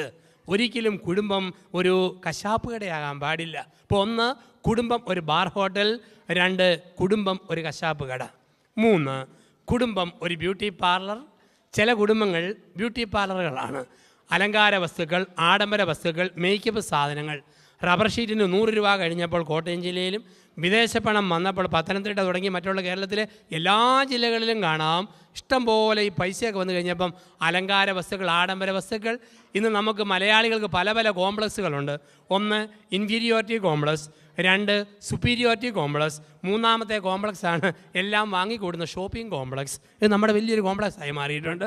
ചില പെണ്ണുങ്ങളെ കാണാം, വയസ്സ് 65 കഴിഞ്ഞാലും പല്ല് പറഞ്ഞ കുഴി പൗഡറിട്ട് നികത്തി, ചുണ്ടയിലും കണ്ണിൻ്റെ പുരികത്തേലുമൊക്കെ കലാമണ്ഡലം കല്യാണിക്കുട്ടിയമ്മയുടെ കൂട്ടി ചായമൊക്കെ പൂശി ഒരു പ്രത്യേക നടപ്പ്. അപ്പോൾ ഇവരുടെ ഓർമ്മ ഇത് തൊലിയുടെ നിറവാണെന്ന് ആൾക്കാർ കരുതുമെന്നാണ്. സാമാന്യ ബോധമുള്ളവർക്കറിയാം അത് ചുണ്ടിൻ്റെയും കണ്ണിൻ്റെയും കവിളിൻ്റെയും നിറവല്ല, പെരയുടെ ജനൽക്കമ്പിക്ക് തൂത്ത പെയിൻറ്റിൻ്റെ ബാക്കി കിറിയെ പൂശിതാന്നറിയാം ഇങ്ങനെ നടക്കുന്ന ബ്യൂട്ടി പാർലറുകൾ. ചില ചേട്ടന്മാരെ കാണാം, ഇവിടെ ഞാനൊന്നും പറയണില്ല, കാരണം വിദേശത്ത് ജോലി ചെയ്യുമ്പോൾ അല്പമൊക്കെ മേക്കപ്പൊക്കെ ആവശ്യമാണ്. പക്ഷെ നമ്മുടെയൊക്കെ നാട്ടിൽ വന്നാൽ കാണാം, വയസ്സ് 75-80 ആയാലും ഒരു മുടി പോലും നരയ്ക്കാത്ത അച്ചായന്മാർ. തലമുടി നോക്കിയാൽ കരിക്കലം കമത്തിയ പോലെ, മുകളിൽ കറുപ്പ്, കീഴേ ചെമ്പിപ്പ്, അടിയിൽ നരപ്പ്. ഈ 3 നിലപ്പന്തലും ചുമന്ന് നടക്കുന്ന ഒരുപാട് ചേട്ടന്മാരെ മലയാളികൾക്കിടയിൽ കാണാം നമ്മുടെ നാട്ടിൽ. ഇവിടെ ഞാൻ പറഞ്ഞാൽ ഇവിടുത്തെ കാര്യമല്ല സൂചിപ്പിക്കുക. അപ്പം അങ്ങനെയൊക്കെ ഉള്ള ആൾക്കാരെ കാണാം. ഒരു ദിവസം ഒരു മനുഷ്യൻ അയൽവക്കത്തെ ചേട്ടത്തിയെ ഫോണിൽ വിളിച്ചപ്പോൾ അവരുടെ മോനാ ഫോൺ എടുത്തത്, ഇംഗ്ലീഷ് മീഡിയത്തിൽ പഠിക്കുന്ന കുട്ടി. അപ്പോൾ ഈ ചേട്ടൻ ചോദിച്ചു, were is your mummy, were is your mummy? കൊച്ചിൻ്റെ മറുപടി, മൈ മമ്മി ഈസ് ഡൈയിങ്. അയാൾ ആംബുലൻസും പിടിച്ച് ഓടി വന്ന് മരിക്കാൻ പോകാമെന്ന് ഓർത്തുകൊണ്ട്. ഇതാണ് ലോകമെന്ന് പറയുക. അപ്പോൾ കുടുംബം ഒരു ബ്യൂട്ടി പാർലർ, അലങ്കാര വസ്തുക്കളും ആഡംബര വസ്തുക്കളും മേടിച്ചു കൂട്ടുന്ന ഒരു ബ്യൂട്ടി പാർലറാണോ കുടുംബം? ഇപ്പോൾ 1 കശാപ്പ് കട, 2 മദ്യഷാപ്പ്, 3 ബ്യൂട്ടി പാർലർ, 4 കുടുംബം ഒരു സിനിമാ തിയേറ്റർ. ചില കുടുംബങ്ങൾ സിനിമാ തിയേറ്ററുകളാണ്.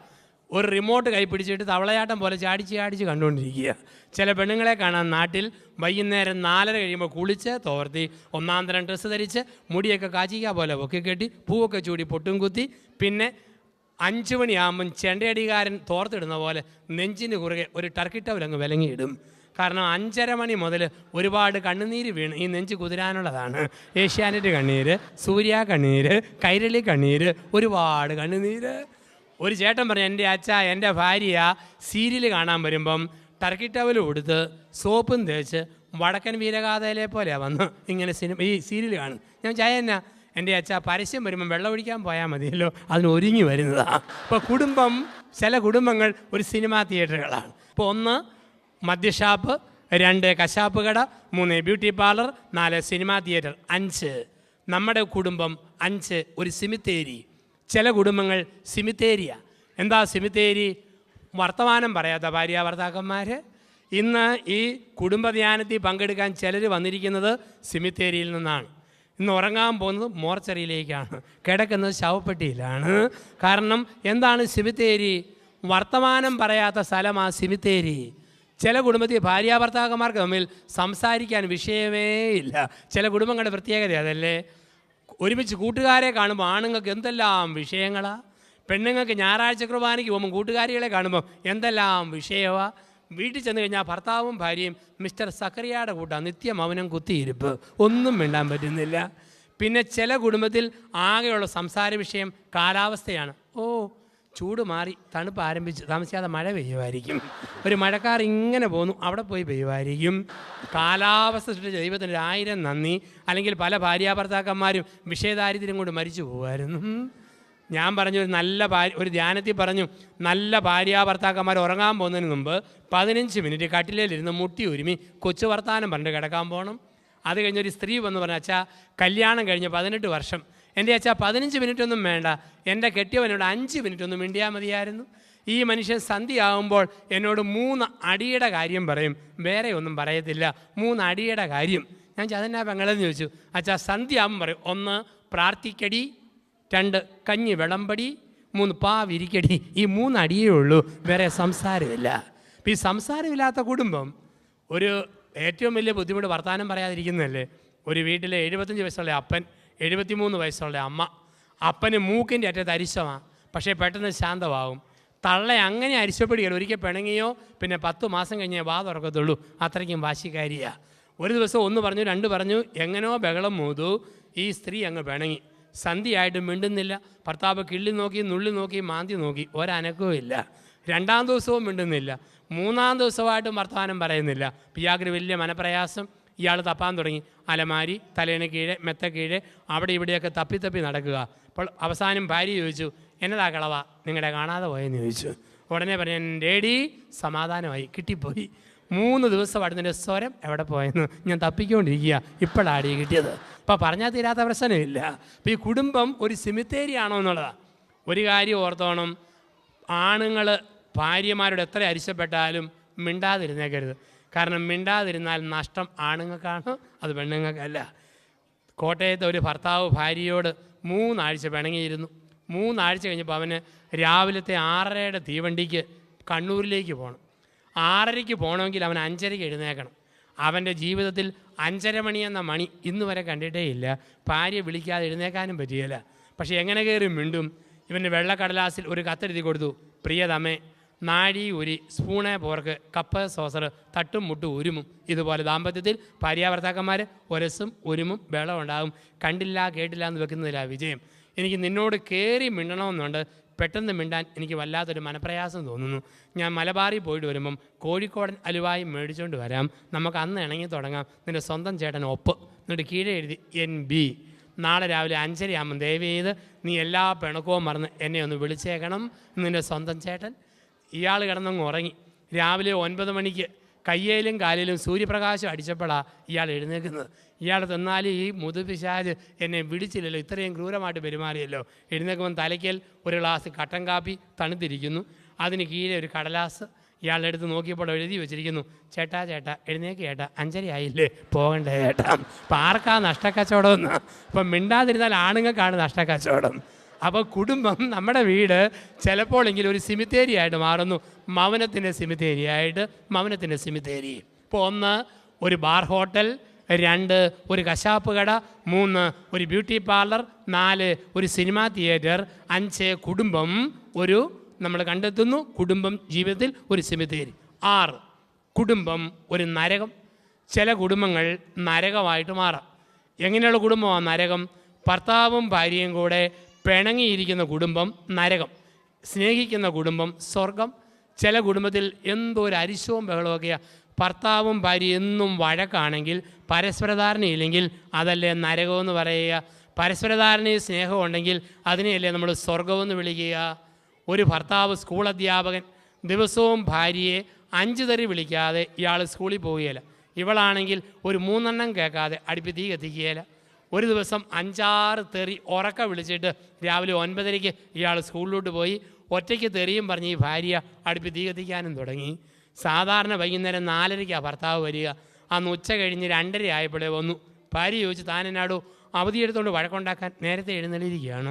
ഉടനെ കെട്ടിയവൻ പറഞ്ഞ, അല്ലടി ഞാനും ഹെഡ് മാസ്റ്ററും കൂടെ 1 പറഞ്ഞു 2 പറഞ്ഞു തട്ടിക്കയറി കൊമ്പ് കോർത്ത് ബഹളം മൂത്തു. അരിശം എന്ന ഹെഡ് മാസ്റ്റർ എന്നോട് പറയുക, താൻ വല്ല നരകത്തിലോട്ടും പോടൂ.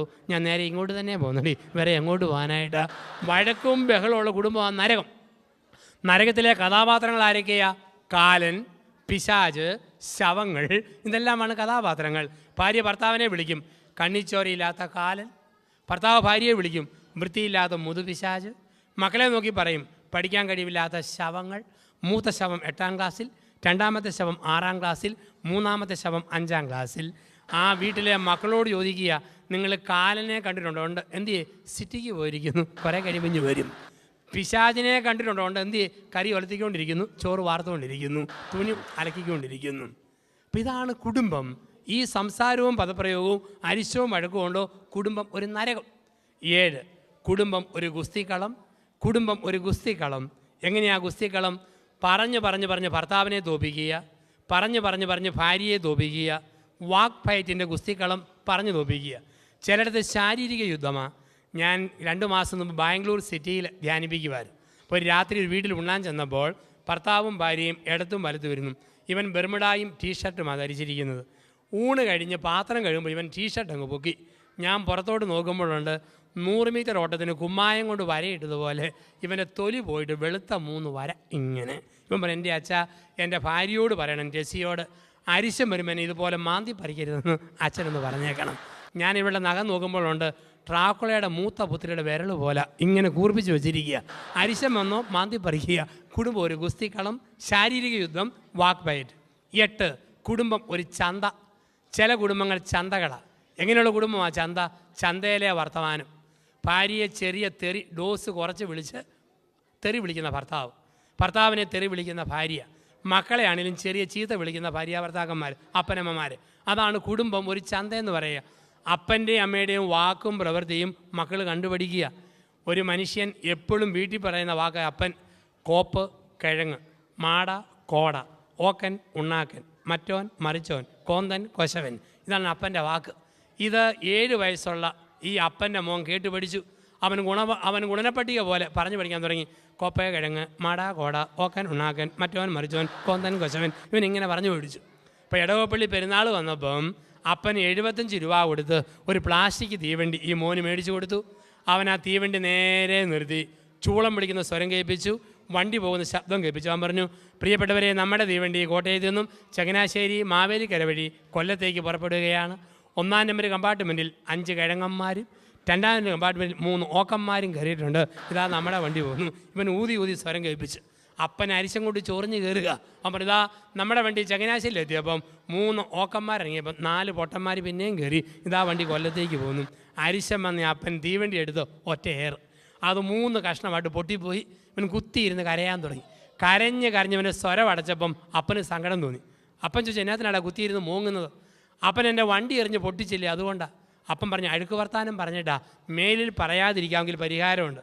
അവൻ പറഞ്ഞു, അപ്പനാണ് സത്യം, മേലിൽ ചീത്ത വാക്കൊന്നും പറയത്തില്ല, പുതിയ ഒരെണ്ണം മേടിച്ച് തരാമോ? അപ്പം പറഞ്ഞു, പുത്തൻ മേടിച്ച് തരാൻ കാശില്ല, പഴയത് പെറുക്കി കൊളുത്തി തരാമെന്ന് പറഞ്ഞ് അപ്പം കുത്തിയിരുന്ന് പെറുക്കി എല്ലാ കമ്പാർട്ട്മെൻറ്റും കൊളുത്തി തീവണ്ടിയാക്കി കൊടുത്തു. പറഞ്ഞു, മോനെ മേലിൽ ചീത്ത വാക്ക് പറഞ്ഞേക്കല്. അവൻ പറഞ്ഞു, അപ്പനാണ് സത്യം, പറയത്തില്ല. അപ്പം നോക്കി നിന്നു. അവൻ ചൂളം വിളിച്ചു, വണ്ടി പോകുന്ന സ്വരം കേൾപ്പിച്ചു. അവൻ പറഞ്ഞു, പ്രിയപ്പെട്ടവരെ, നമ്മുടെ തീവണ്ടി ചങ്ങനാശ്ശേരിയിൽ നിന്നും തിരുവല്ല, ചെങ്ങന്നൂർ, മാവേലിക്കര വഴി കൊല്ലത്തേക്ക് പുറപ്പെടുകയാണ്. ഒരു പ്രത്യേക അറിയിപ്പുണ്ട്. ഒരു മറ്റോൻ്റെ മോൻ കാരണം ട്രെയിൻ 1/2 മണിക്കൂർ ലേറ്റായി പോയി എന്നുള്ള കാര്യം ഖേദപൂർവ്വം ഞാൻ അറിയിക്കുക. അപ്പോൾ എങ്ങനെയാണോ അപ്പൻ അമ്മ അങ്ങനെ ആയിരിക്കും മക്കളെന്നാണ് പറയുക. ഇപ്പോൾ കുടുംബം ഒരു ചന്ത. ഇപ്പോൾ കുടുംബം ഒരു ചന്തയാണോ എന്നുള്ളതാണ് 8. അപ്പോൾ ഇത് 8ഉം തെറ്റായ കുടുംബങ്ങൾ. ഇനി 9ഉം 10ഉമാണ് ശരിയായ കുടുംബങ്ങൾ. ഏതാണ് 9ാമത്തെ കുടുംബം? 9, കുടുംബം ഒരു വിദ്യാലയം. നമ്മൾ ഇന്ന് ഈ കുടുംബ സംഗമമൊക്കെ പങ്കെടുക്കുമ്പോൾ ദൈവത്തിൻ്റെ പദ്ധതിയാണ്, ദൈവിക പ്ലാനാണ് കുടുംബം എന്ന് പറയുമ്പോൾ ഈ 9ഉം 10ഉം മോഡലായിട്ട് മാറണം. 9, കുടുംബം ഒരു വിദ്യാലയം. വിദ്യാലയത്തിലെ ഗുരുഭൂതരാര മാതാപിതാക്കൾ. മാതാപിതാക്കളുടെ ജീവിതം കണ്ട് മക്കൾ പാഠം പഠിക്കണം. ദിവസവും മുടങ്ങാതെ സന്ധ്യാപ്രാർത്ഥനയ്ക്ക് ഒരുമിച്ചുള്ളപ്പം അപ്പനും അമ്മയും ഒരുമിച്ച് പ്രാർത്ഥിക്കുന്ന കാണുമ്പം മക്കളും അതുപോലെ പ്രാർത്ഥിക്കും. വിശുദ്ധ കുർബാനയ്ക്ക് ദേവാലയത്തിൽ കുർബാനയ്ക്ക് മുമ്പ് 5 മിനിറ്റ് മുമ്പ് ചെല്ലുന്ന അപ്പനും അമ്മയും കണ്ടോ മക്കൾ അങ്ങനെ പങ്കെടുക്കും, കുർബാനയിൽ പങ്കെടുക്കും. വേദപുസ്തകം മുടങ്ങാതെ വായിക്കുന്ന മാതാപിതാക്കളെ കണ്ടോ മക്കൾ അങ്ങനെ വേദപുസ്തകം വായിച്ചു തുടങ്ങും. ജീവിത മാതൃക, ജീവിതത്തെ മാതൃകയാക്കി മാറ്റുമ്പോൾ കുടുംബം വിദ്യാലയം. ആ വീടിനെ നോക്കി ആൾക്കാർ പറയും, നോക്കൂ ആ അപ്പനെ അമ്മയെ നോക്കി പഠിക്ക്, ആ മക്കളെ നോക്കി പഠിക്ക്, ആ വീട്ടുകാരെ നോക്കി പഠിക്ക്. അങ്ങനെ മറ്റുള്ളവർ നോക്കി പഠിക്കുന്ന വീടായിട്ട് നമ്മുടെ വീടിനെ മാറ്റുമ്പോൾ ആ വീടിനെ വിളിക്കുന്ന വാക്കാണ് കുടുംബം ഒരു വിദ്യാലയം. 10 ഏറ്റവും പ്രധാനപ്പെട്ടത് കുടുംബം ഒരു ദേവാലയം. എന്താണ് കുടുംബം ഒരു ദേവാലയം? കുടുംബം ഒരു ദേവാലയം എന്ന് പറഞ്ഞു കഴിഞ്ഞാൽ കുടുംബജീവിതം 7 തൂണുകളിൽ പണിയണം. നമുക്ക് പെട്ടെന്ന് ഓടിച്ച് കാണാം. കുടുംബം ഒരു ദേവാലയം എന്ന് പറഞ്ഞാൽ 7 തൂണുകളിൽ കുടുംബം പണിയപ്പെടണം. ഓരോ തൂണും ആരംഭിക്കുന്നത് സ എന്ന വാക്കിലാണ്. സ എന്ന വാക്കിൽ തുടങ്ങുന്ന 7 തൂണുകൾ. ആ തൂണുകളിൽ നിങ്ങളുടെ വീട് പണിതാൽ, നമ്മുടെ ഭവനം പണിതാൽ ആ വീട് ഈ ഭൂമിയിൽ ഒരു സ്വർഗമായിട്ട് മാറും. 1. കുടുംബത്തെ സ്വർഗമാക്കുന്ന ഒന്നാമത്തെ തൂണിൻ്റെ പേരാണ് സ്വാതന്ത്ര്യം. സ്വാതന്ത്ര്യം. ഉൽപ്പത്തി പുസ്തകം 2:25. ഉൽപ്പത്തി 2:25. പുരുഷനും സ്ത്രീയും നഗ്നരായിരുന്നു, പക്ഷേ അവർക്ക് ലജ്ജ തോന്നിയിരുന്നില്ല. പുരുഷനും സ്ത്രീയും നഗ്നരായിരുന്നു, ലജ്ജ തോന്നിയിരുന്നില്ല. എന്താ അർത്ഥം? ഉൽപ്പത്തി പുസ്തകത്തിൽ നഗ്നത എന്ന വാക്കിൻ്റെ അർത്ഥം തുണിയില്ലാത്ത അവസ്ഥയെന്നല്ല, സ്വാതന്ത്ര്യം. സ്വാതന്ത്ര്യം എന്ന് പറഞ്ഞാൽ ദൈവത്തെ ഒളിക്കാൻ മനുഷ്യർക്കൊന്നുമില്ല, ഭർത്താവിനെ ഒളിക്കാൻ ഭാര്യയ്ക്കൊന്നുമില്ല, ഭാര്യയെ ഒളിക്കാൻ ഭർത്താവിനൊന്നുമില്ല. ഇതാണ് പരിപൂർണ സ്വാതന്ത്ര്യം. സ്വാതന്ത്ര്യം. ഈ സ്വാതന്ത്ര്യം നമ്മൾ കണ്ടിട്ടുണ്ട് കുടുംബത്തിലും. ചില കൊച്ചു പിള്ളേർക്ക് എന്തോ ഒരു സ്വാതന്ത്ര്യമാണ്. 1ാം ക്ലാസ് വിട്ടു വരുന്ന കുട്ടി അമ്മയുടെ തലവട്ടം കാണുമ്പം ട്രൗസർ ഒരു തോളിലിട്ട് കൂവിക്കൊണ്ട് ഓടുന്ന കാണാം. അമ്മയുടെ മുമ്പിലുള്ള കൊച്ചിൻ്റെ സ്വാതന്ത്ര്യം. ഞാനൊരു വീട്ടിൽ കയറി ചെന്നപ്പം 3 വയസ്സുകാരൻ പൊന്നരങ്ങാണം മാത്രം വിട്ട് നൂൽ ബന്ധമില്ലാതെ അച്ഛൻ്റെ മുമ്പിലൂടെ അങ്ങോട്ടും ഇങ്ങോട്ടും മാർച്ച് ചെയ്യുന്നു. തള്ള പറഞ്ഞ്, ചേർക്ക നിനക്ക് നാണമില്ലേ? ഒരച്ഛൻ വന്ന കണ്ടില്ലേ? അകത്ത് പോയി എന്നതിൽ ഇട്ടുകൊണ്ട് വാടാ. അവൻ പോയി ആഘോഷമായിട്ട് കാലേ 2 ചെരുപ്പ് ഇട്ടുകൊണ്ട് വന്നു. ഇത് മതി. ഇതാണ് പരിപൂർണമായ സ്വാതന്ത്ര്യം. ഒളിക്കാനൊന്നുമില്ല, മറയ്ക്കാനൊന്നുമില്ല. ഉൽപ്പത്തി 2:25. പുരുഷനും സ്ത്രീയും നഗ്നരായിരുന്നു, ലജ്ജ തോന്നിയിരുന്നില്ല. ചില കള്ളുകുടിയന്മാർക്കുണ്ട് ഈ സ്വാതന്ത്ര്യം. ചില കുടിയന്മാരെ കാണാം തുണി ഒരിക്കലും അരയിലില്ല, എപ്പോഴും തോളയിലാണ് ഇങ്ങനെ ഇട്ടുകൊണ്ട് നടക്കുന്നവരെ കണ്ടിട്ടുണ്ട്. കഴിഞ്ഞ ഈസ്റ്ററിന് പാലാ KSRTC ബസ് സ്റ്റാൻഡിന് മുമ്പിൽ 2 കുടിയന്മാർ. ഒരു മനുഷ്യൻ നൂൽ ബന്ധമില്ലാതെ ജനിച്ച പാടെ കരിങ്കൽ പ്രതിമ പോലെ വഴി സൈഡിൽ നിൽക്കുന്നു. വേറൊരിടത്തിന് ഒരു തുണി കഷ്ടപ്പെട്ട് ഉടുത്തിട്ടുണ്ടെന്ന് പറയാം, അങ്ങനെ ഉടുത്ത് നിൽക്കുക. അച്ഛൻ മോട്ടോർ സൈക്കിളിൽ അതിലേ പോയി. തുണിയില്ലാത്ത കുടിയൻ ഒരു വികാരം, അവൻ അതുപോലെ നിൽക്കുക. അപ്പം മറ്റേ കുടിയൻ പറയടാ, നമ്മളൊക്കെ സഭയുടെ മക്കളാ, പോയത് വൈദികനാ, അല്പം ബഹുമാനവും നാണമൊക്കെ വേണം. എടാ പൂസായെന്നും കണ്ട് നിൻ്റെ നാണം മൊത്തം പോയാലും എനിക്കത് പോയിട്ടില്ലടാ, എനിക്കുണ്ട് നാണമെന്നും പറഞ്ഞ് ഇവൻ്റേത് പറിച്ച് അവനെ ഉടിപ്പിക്കുന്ന കുടിയൻ. ഇതാണ് സ്വാതന്ത്ര്യം എന്ന് പറയുക. അപ്പോൾ ഒളിക്കാനും മറയ്ക്കാനും ഒന്നുമില്ലാത്ത ഒരു ജീവിതശൈലി, അതാണ് സ്വാതന്ത്ര്യം എന്ന് പറഞ്ഞാൽ. ഭർത്താവിനെ ഒളിക്കാൻ ഭാര്യയ്ക്കൊന്നും ഉണ്ടായിരിക്കരുത്, ഭാര്യയെ ഒളിക്കാൻ ഭർത്താവിനൊന്നും ഉണ്ടായിരിക്കരുത്. പരിപൂർണമായ സ്വാതന്ത്ര്യം. ഒരു സ്ത്രീ വേറൊരു പുരുഷനോട് സംസാരിക്കുന്നത് ഭർത്താവ് കണ്ടുകൊണ്ട് വരുമ്പോൾ ഭാര്യയ്ക്ക് ടെൻഷനായാൽ അർത്ഥം അവൾക്ക് സ്വാതന്ത്ര്യമില്ല. അതുപോലെ ഭർത്താവ് ഒരു സ്ത്രീയോട് സംസാരിക്കുന്നത് ഭാര്യ കണ്ടുവരുമ്പം ഭർത്താവിന് പിരിമുറുക്കം ഉണ്ടായാൽ സ്വാതന്ത്ര്യമില്ല. ചില ഭർത്താക്കന്മാർ പറയും, എൻ്റെ അച്ഛൻ എൻ്റെ ഭാര്യയോട് ഈ കാര്യമൊന്ന് പറയാവോ? ചില പെണ്ണുങ്ങൾ പറയും, അച്ഛൻ എൻ്റെ കെട്ടിയവനോട് പറയാവോ? എനിക്ക് പറയാൻ പേടിയാ, എങ്ങനെ സ്വീകരിക്കുമെന്ന് അറിയത്തില്ല. എന്തുവേതും പറയാനുള്ള സ്വാതന്ത്ര്യം. ഒരു ഇളയ പെങ്ങൾക്ക് മൂത്ത ആങ്ങളയോടുള്ള സ്വാതന്ത്ര്യം കുടുംബത്തിൽ ഒരു ഭാര്യയ്ക്ക് ഉണ്ടാകണം, ഭർത്താവിനോട്. ഒരു മൂത്ത ആങ്ങളയ്ക്ക് ഇളയ പെങ്ങളോടുള്ള സ്വാതന്ത്ര്യം ഒരു ഭർത്താവിന് ഭാര്യയോടുണ്ടാകണം. സ്വാതന്ത്ര്യം. 2. സുരക്ഷിതത്വം. കുടുംബത്തെ സ്വർഗമാക്കുന്ന 2ാമത്തെ തൂണ് സുരക്ഷിതത്വം. നാടിൽ സ്വന്തമായിട്ട് അല്പം സ്ഥലം, നാട്ടിൽ സ്വന്തമായിട്ടൊരു വീട്, വൈകാരിക സുരക്ഷിതത്വം, മക്കൾക്ക് സംരക്ഷണം, ഇതെല്ലാം കൊടുക്കുമ്പോൾ ഭർത്താവ് ഭാര്യയ്ക്ക് കൊടുക്കുന്നത് സുരക്ഷിതത്വമാണ്. പൈസ നോക്കിയും കണ്ടും ചിലവഴിക്കുന്നു, അനാവശ്യ കമൻറ്റുകളോ വാക്കുകളോ പറയുന്നില്ല, പ്രാർത്ഥിച്ച് കൂടെ നിഴലുപോലെ നിൽക്കുന്ന ഭാര്യ, വീട്ടിലും പരിസരങ്ങളിലൊക്കെ വൃത്തി, അങ്ങനെയുള്ള ഭാര്യ കൊടുക്കുന്നത് സുരക്ഷിതത്വ ബോധമാണ്. ഈ സുരക്ഷിതത്വം കൊടുത്തില്ലേ കുടുംബം നരകമാകും, സുരക്ഷിതത്വം കൊടുത്തോ കുടുംബം സ്വർഗം. ഇപ്പോൾ 1 സ്വാതന്ത്ര്യം, 2 സുരക്ഷിതത്വം. കുടുംബത്തെ സ്വർഗമാക്കുന്ന 3ാമത്തെ തൂണിൻ്റെ പേരാണ് കുടുംബത്തിൽ സാമീപ്യം വേണം. സാമീപ്യം. ഇന്ന് ഓർക്കുക, ഭർത്താവും ഭാര്യയും ഒരുമിച്ചുള്ളപ്പോഴൊക്കെ അടുത്തിരുന്ന് കുറേ സമയം വർത്തമാനം പറയണം. ഇന്ന് ഇഷ്ടം പോലെ പൈസ ഉണ്ടാക്കിയേക്കാം, നാട്ടിൽ സ്ഥലം മേടിച്ചേക്കാം, പക്ഷേ സാമീപ്യം ഉണ്ടോ എന്നുള്ളതാണ്. 100 കൂട്ടം കാര്യങ്ങൾ ഓടി നടക്കും. ഭാര്യയുടെ കൂടെ ഇരുന്ന് കുറേ സമയം വർത്തമാനം പറഞ്ഞ് ഭാര്യയെ കേൾക്കുന്ന ഭർത്താവാകണം.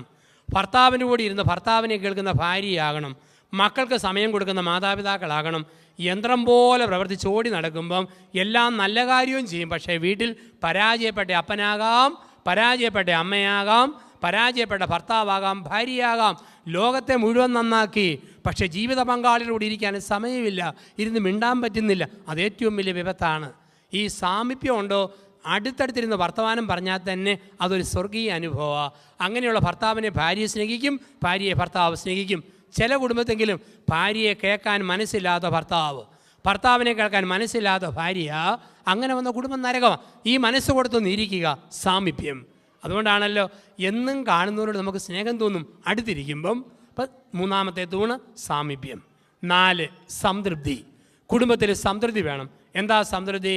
തൃപ്തിയുള്ള ഭാര്യാഭർത്താക്കന്മാരുടെ മുഖഭാവം കാണുമ്പോൾ അറിയാം ഒരു കൃപ ആ മുഖത്തുണ്ട്. കൃപ. പ്രായമുള്ള അപ്പച്ചന്മാരെയും അമ്മച്ചിമാരെയും കണ്ടിട്ടുണ്ട്.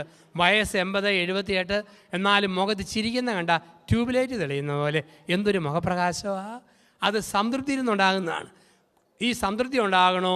ഓരോ രാത്രി ഉറങ്ങാൻ പോകുന്നതിന് മുമ്പ് അന്നത്തെ ദിവസം ഉണ്ടായ കൊച്ചു കൊച്ചു കാര്യം പോലും പറഞ്ഞു തീർക്കണം.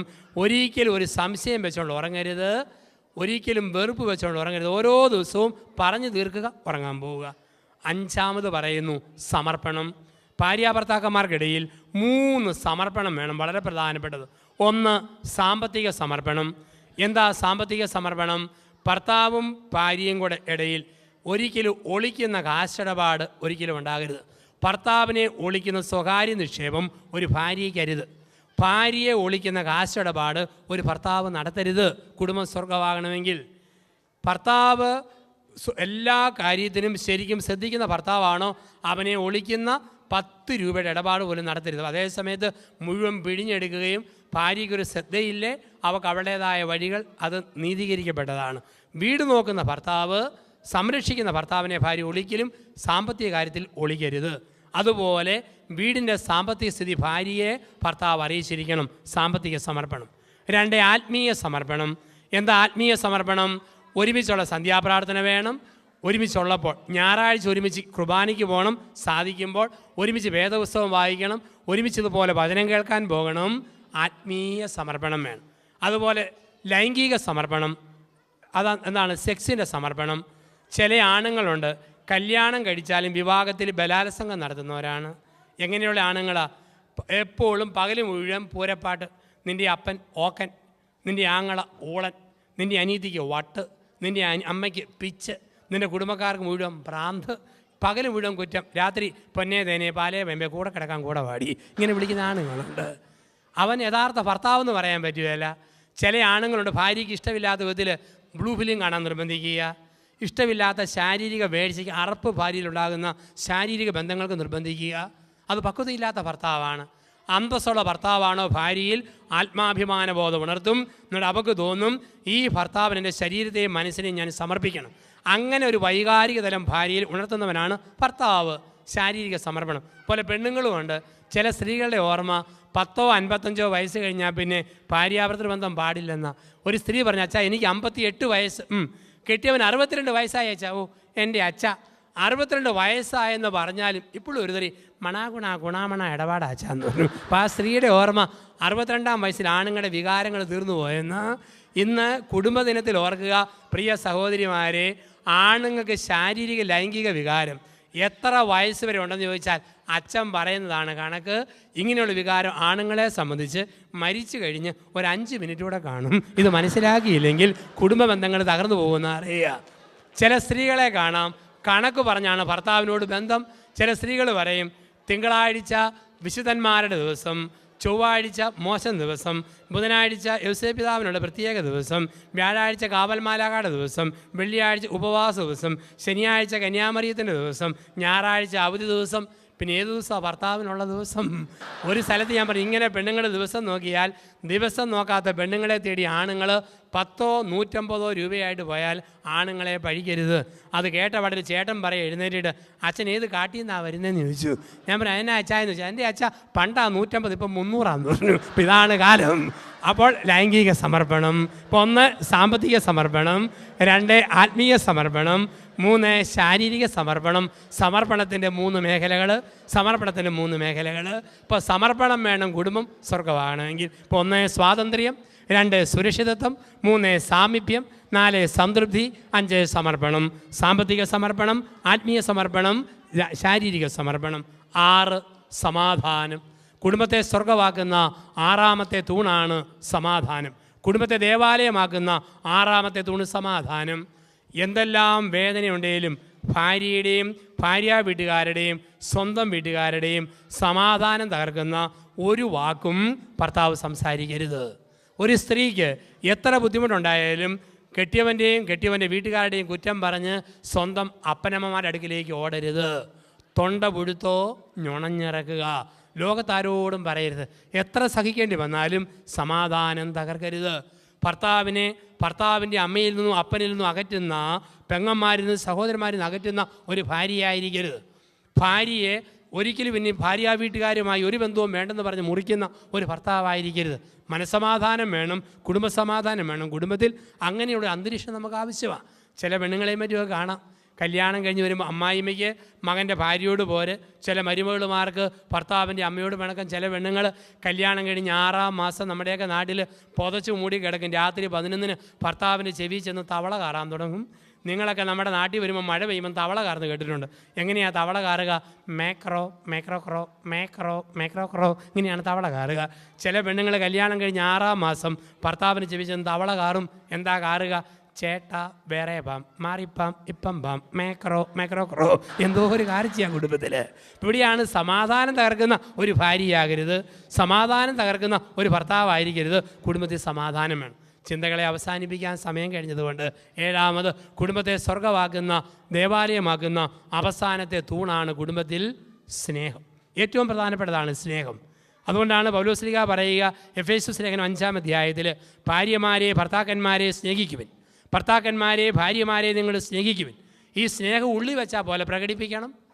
ചില ആണുങ്ങൾക്കൊരു ഓർമ്മയുണ്ട്, സ്നേഹം കാണിച്ച പെങ്കോന്തനാന്ന് വിളിക്കും. അതുകൊണ്ട് മുഖം വീർപ്പിച്ചിരിക്കുന്ന മിടുക്ക് ഒരിക്കലും കരുതിയേക്കരുത്. ഒരു തള്ള പറഞ്ഞു, എൻ്റെ അച്ഛാ എനിക്കൊരു മോൻ, ആ മോന് 5 ഭാഷ അറിയാം. മലയാളം, തമിഴ്, കന്നഡ, ഹിന്ദി, ഇംഗ്ലീഷ്, 5 ഭാഷ. പക്ഷേ ഒരു കുഴപ്പമുണ്ട്, അവന് ഊമനാ, വർത്താനം പറയില്ല. 5 ഭാഷ ഊമനായ പിന്നെ കാര്യമുണ്ടോ? ഒരിക്കൽ ദമ്പതിമാരെ ധ്യാനിപ്പിച്ചപ്പോൾ ഒരു സ്ത്രീ പറഞ്ഞു, അച്ഛാ എൻ്റെ കെട്ടിയവൻ എന്നോടല്ല ഇഷ്ടം, അദ്ദേഹം 25 ഏക്കർ റബ്ബർ തോട്ടത്തെയും ഒരു മാരുതിക്കാരനെയാണ് കെട്ടിയിരിക്കുന്നത്. എൻ്റെ കൂടെ മാസത്തിൽ 2 ദിവസം പോലും താമസിക്കുകയില്ല. ഞാൻ പറഞ്ഞു, പൊന്നു മനുഷ്യ, ഭാര്യയ്ക്ക് ഇങ്ങനെ പരാതിയുണ്ട്, അല്പമൊക്കെ ശ്രദ്ധ കൊടുക്കേണ്ടത്. ഉടനെ അവൻ പറഞ്ഞു, പൊട്ടി, അവൾക്കൊരു വിവരമുണ്ടോ അച്ഛാ? അവൾക്ക് എന്നാത്തിൻ്റെ കുറവാച്ചാ? 10 ഷീറ്റ് അവളുടെ പേരിൽ, ഒരു അംബാസഡർ കാറ്, സമർത്ഥനായൊരു ഡ്രൈവർ, ഒരു കുറവും ഞാൻ വരുത്തിയിട്ടില്ല. ഞാൻ പറഞ്ഞു, അതാ കുറവ്, ഡ്രൈവർ പോരാ, നീ തന്നെ വീട്ടിൽ വേണം. ഇതാണ് പ്രശ്നമെന്ന് പറയാം. അപ്പോൾ കുടുംബത്തിൽ ഈ സ്നേഹം കൊടുക്കാൻ പഠിക്കണം. സ്നേഹത്തിൻ്റെ ബാലപാഠങ്ങൾ കൊടുക്കാൻ പഠിക്കുക. ഓർത്ത് നോക്കിക്കേ, സ്നേഹിക്കുന്ന ഭർത്താവുണ്ടോ ഭാര്യ ഏത് കുരിശും ചുമക്കും. സ്നേഹിക്കുന്ന ഭാര്യയുണ്ടോ ഭർത്താവ് ഏത് ഭാരവും എടുക്കും. ഒന്ന് ഓർത്ത് നോക്കുക, സ്നേഹിക്കുന്ന ഭാര്യ ഭർത്താക്കന്മാർ 5 മൈൽ നടന്നാലും തോന്നും 500 മീറ്ററേ ആയിട്ടുള്ളൂ. ഉരുമി സ്നേഹത്തിൽ പോകുമ്പം ഏത് മലയാറ്റൂർ മല കയറിയാലും തോന്നും, ഏത് കുന്ന് കയറിയാലും തോന്നും അല്പം പോലും കയറിയിട്ടില്ല, ഒരുമിച്ചാ പോക്ക്. ഏത് പാവയ്ക്കാ തിന്നാലും കയ്പില്ല, ഏത് പുളി കടിച്ചാലും പുളിപ്പില്ല, ഒരു പ്രശ്നവുമില്ല. 25-ാം വയസ്സിൽ ഒരു സ്ത്രീ മോനെ പ്രസവിച്ചു. മോനിങ്ങനെ വളർന്നു വന്നപ്പോൾ അപ്പം മരിച്ചു. അമ്മ മോനെ വളർത്തി, എരുമയും പശുവിനെയും വളർത്തി. ഇഷ്ടം പോലെ ഈ പശുവിനും എരുമയ്ക്കും പരുത്തിക്കുരു പുഴുങ്ങി കൊടുത്തു, ഓക്കെ കലക്കി കൊടുത്തു, പിണ്ണാക്ക് കുഴച്ച് കൊടുത്തു, തവിട് അടിച്ചു കൊടുത്തു, ഇഷ്ടംപോലെ പാല് വിറ്റ് കാശുണ്ടാക്കി. ഈ മോൻ ഇങ്ങനെ വളർന്നു വന്നു. അവൻ്റെ സകലമാന തുണിയും തള്ള അലക്കി കൊടുക്കും. അവൻ്റെ 25-ാം വയസ്സിൽ അമ്മ ഇവനെ കൊണ്ട് പെണ്ണ് കെട്ടിച്ചു. മിടുക്കി പെണ്ണ്, മാലാക പെണ്ണ്. അവൾ വന്നിട്ടും അവിടെ സകലമാന തുണിയും തള്ള തന്നെ അലക്കി കൊടുക്കും. ഒരു പണിയും ചെയ്യേണ്ട. ഈ പരുത്തിക്കുരു പുഴുങ്ങിയത് പശുവിനെടുത്ത് കൊടുത്തോണം, ചോറും കറിയും വിളമ്പി കൊണ്ടുപോകണം, ഒന്നും ചെയ്യേണ്ട. ഇവനോ അമ്മ ഇഷ്ടം പോലെ പണം ഉണ്ടാക്കുക, പൈസ കൊണ്ട് ചെന്ന് സാധനം മേടിച്ച് കൊടുത്താൽ മതി. പക്ഷെ 6 മാസമായിട്ടും ഇവനും ഇവക്കും ഒരാഗ്രഹം നടക്കുന്നില്ല. മുട്ടി ഒരുമിച്ചിരുന്ന് ഒരു വാ ചോറുണ്ണണം. ഇവനൊരാഗ്രഹം ഒരു ഉരുളി ഇവിടെ വായി കൊടുക്കണം, അവക്കൊരാഗ്രഹം ഇവൻ്റെ വായി കൊടുക്കണം. ഇങ്ങനെ അടുത്തിരിക്കുമ്പോൾ തള്ള നടുക്കോട് കയറിയിരിക്കും, ഉരുള തന്നെ പോവും, വാ മാറിപ്പോവും, പിന്നെ എങ്ങനെ കൊടുക്കാനാ? അങ്ങനെ 6 മാസം കഴിഞ്ഞ് ഒരു ദിവസം ഇവൻ 6 മണിക്ക് അങ്ങാടി സാധനം മേടിക്കാൻ പോയി. തള്ള പശുവിനുള്ള പരുത്തിക്കുരു പുഴുങ്ങി വെച്ചു, ഓക്കെ കലക്കി വെച്ചു, പിണ്ണാക്ക് ചേർത്ത് വെച്ചു, ചോറും കറിയും തയ്യാറാക്കി വെച്ചു. അപ്പം തള്ള പറഞ്ഞു, മോളെ ഇത് നീ വിളമ്പി എടുത്തോണം കേട്ടോ എന്ന്. പെട്ടെന്ന് തള്ളയ്ക്ക് ഒരു തലകറക്കവും തൊണ്ടയ്ക്ക് വേദനയും. തള്ള പറഞ്ഞു, എൻ്റെ തല കറങ്ങുന്നു, തൊണ്ടയ്ക്ക് വേദന, കാലുറയ്ക്കുന്നില്ല, കിടക്കാൻ പോവുക. അവൾ പറഞ്ഞു, അമ്മയ്ക്ക് വിളമ്പി തന്നിട്ട് കിടന്നാൽ പോരെ. എങ്ങനെ വിളമ്പാനാടി, കാലുറയ്ക്കുന്നില്ല. അവൻ വരുമ്പം പശുവിനുള്ള പരുത്തിക്കുരുവ് പിടി എടുത്തു കൊടുത്തോണം, ചോറും കറിയും വിളമ്പി കൊണ്ടുപോകണം, ഞാൻ കിടക്കാൻ പോവുക. തള്ള മുറിക്കകത്ത് കയറി മുറി പൂട്ടി. ഇവള് സന്തോഷം കൊണ്ട് ചാട്ടം ചാടിയിട്ട് പെരയുടെ ഓടും തള്ളിക്കൊണ്ടാണ് പെണ്ണ് പൊങ്ങിപ്പോയത്. ഇന്ന് മുട്ടിയിരുന്ന് ഉണ്ണാവല്ലോ. പെട്ടെന്ന് കരണ്ട് പോയി, മഴ തുള്ളാൻ തുടങ്ങി. 7:15 ഭർത്താവ് 2 പാക്കറ്റ് ചെറിയ മെഴുകുതിരിയായിട്ട് വന്നു. അവൾ പറഞ്ഞു, ചേട്ടാ അമ്മയ്ക്ക് തലകറക്കം, തൊണ്ടയ്ക്ക് വേദന, നമുക്ക് മുട്ടി ഒരുമി ഒന്ന് ഉണ്ണണം. ഇവരെന്ത് ചെയ്തു, 2 ചെറിയ മെഴുകുതിരി മേശപ്പുറത്ത് കത്തിച്ച് വെച്ചു. മെഴുകുതിരി കത്തിച്ച് പുറത്ത് ചെന്ന് 2 മാങ്ങ തല്ലി താഴെ ഇട്ടു. തേങ്ങ ഉടച്ചു, മുളക്, ഉള്ളി, തേങ്ങ, ഈ മാങ്ങ ഇതെല്ലാം കൂടെ നല്ല ചമ്മന്തി ഉണ്ടാക്കി പാത്രത്തിൽ നിരത്തി വെച്ചു.